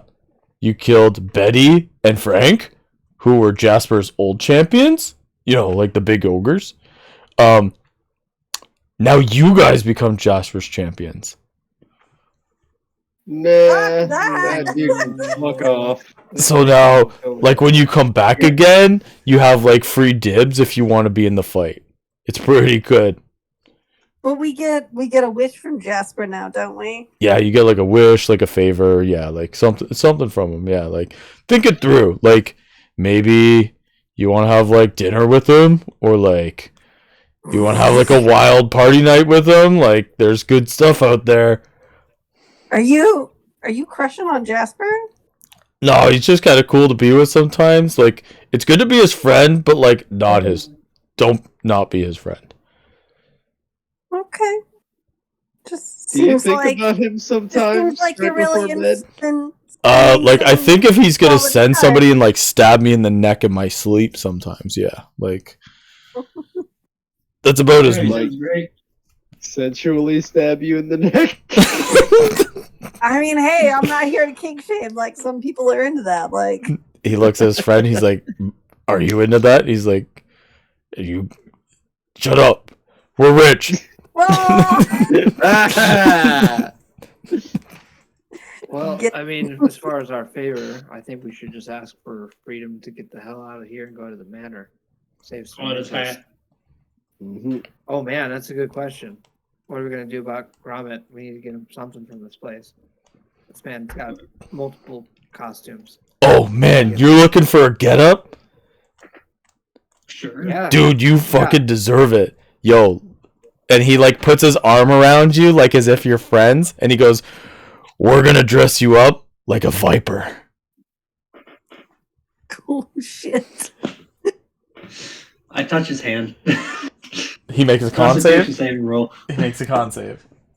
13 plus 1, 14. He's fine. Okay. he doesn't even notice. He doesn't get Like paralyzed. his hand kind of itches a little. He's just like, "What is? You know what, man? You want a sash?" Is that a viper sash? Yeah, it's like the blue viper sash with the two vipers on it. Get it? Actually, I'm gonna look at Gromit and just go, I'll forgive you if you wear it. this could be useful. Yeah, I'll take that. Yeah, he takes off a sash, which is like it's like a shoulder patch, Okay.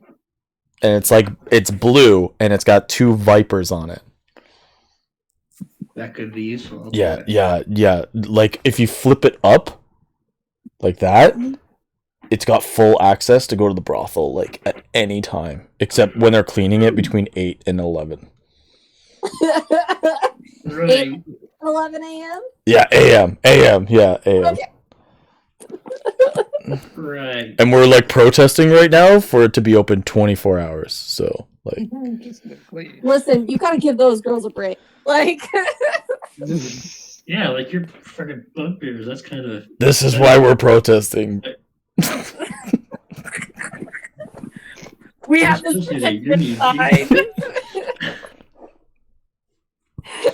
So Gromit, you can say that you obtain a Viper's shoulder badge or shoulder. Yeah, it's like a shoulders badge. Viper shoulder badge. Yeah. Do they have hats? Do they have hats? Like for dressing up sometimes, like if we like had to do something. Are people still fighting? Just grab a random hat from someone. We could. I mean, Like I'm gonna take off my sun chaser, the helm to my half plate, and place it on Grommet's head. Oh shit! He as you yeah. bit too heavy, but I appreciate it. You could see that the Viper was about to put like a ball cap on that said "Go Team" with like a Viper on it. Like, And I just stare him down the whole time I do it. And he throws it off to the side. But maybe I could buy a hat. That's what I'm gonna wish for. I'm gonna secretly go and pick up the hat that was thrown aside. Okay, so it's a ball cap that says "Go Team" with a little Viper on it. Yep, I'm just gonna pocket that. Okay, as you guys walk out of the stadium and head back towards Vox Hollow, you can see that there's just this. You can see that Jasper is off in the distance, already back inside the city, with the gates open at Town Square, with a fleeting amount of people awaiting your guys' arrival. And that's where we'll end the session. Nice. I love did it. Fight. Great job. We did it. This was very stressful, really great way. Yeah? Yeah. Say my ass twice. I can't believe you left. I was hoping that it would keep chasing me, and you and Evan would have gotten, a couple of easy shots on it. But it decided to just be like, nah. It's just a giant, like, war machine creature. That's all it's supposed to be. It's like it's gonna fuck up anything in the way. Right. Yeah. I knew I should have gone after the fucking the war machine Okay. instead of Lawrence. So I didn't even get to hit those sneaky little fuck. No. No. Well, my plan was to do hideous laughter on it so that I would just fall over and hopefully the goblins would like fall out, but it was too far away for me to even get to, so I was like, well, I'll kill these people then. Mm-hmm. Oh, they fell out all right. Oh, damn right they did. I was gonna pull up with a full on pair of level 2 smites on Lawrence and just sink as much damage into him as I could. Yeah, like the ogre chain brute, when it hits you with that chain smash, that is brutal. You get stunned for a whole minute.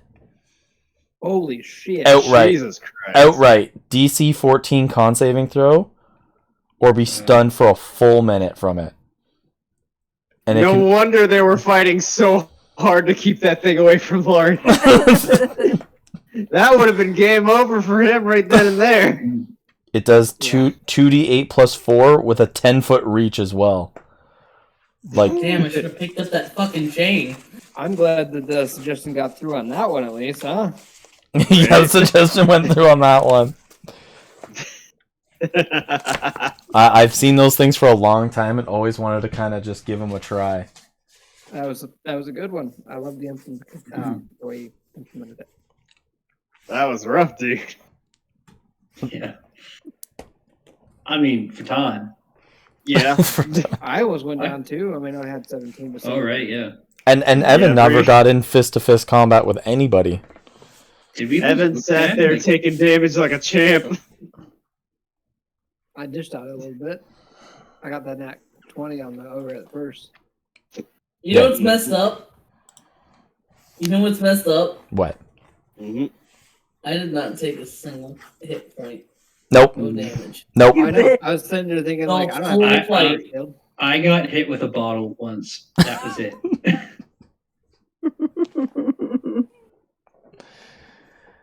It be like that, though. Yeah. They do. It do. That it do. You can go try to fight the Banderhob. Nah. So is that supposed to be I could like probably take it, but thing, no. or like Is it what? is it a grum like monster, or is it just No, I just saw like a horrific frog-like creature and then mutated it into the idea that like they've captured one and like done this to it. Because its stats are wicked nasty. We truly needed the moment where a grung eats a fucking rat. Eats Like, a Yeah.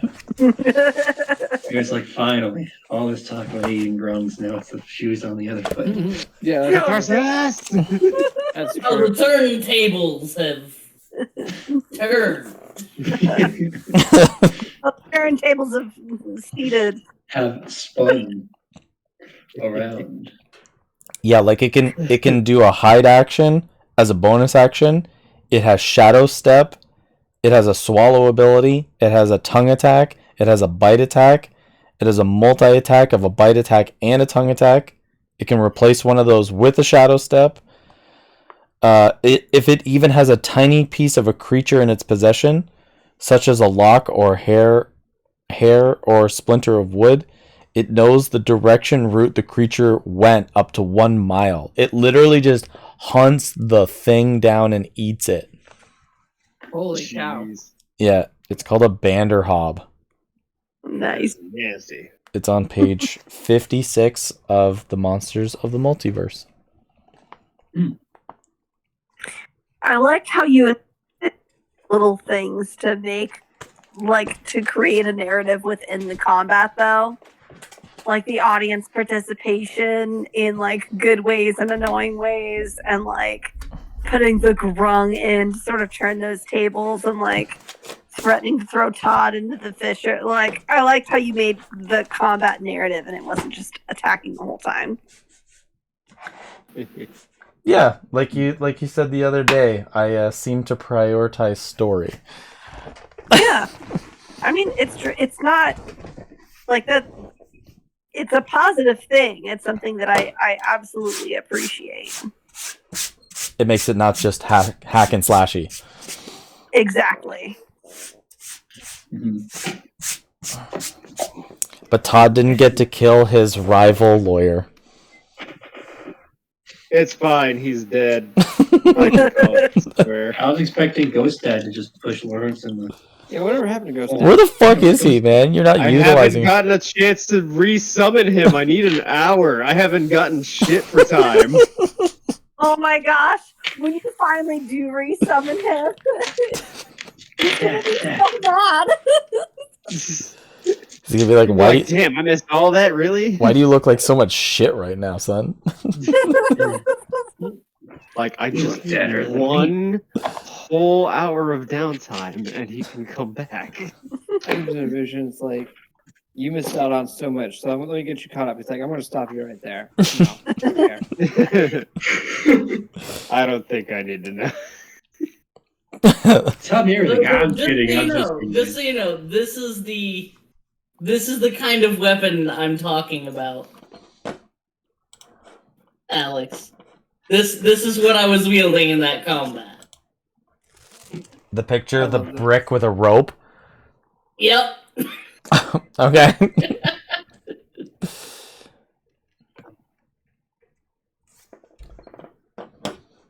Love it. Love it.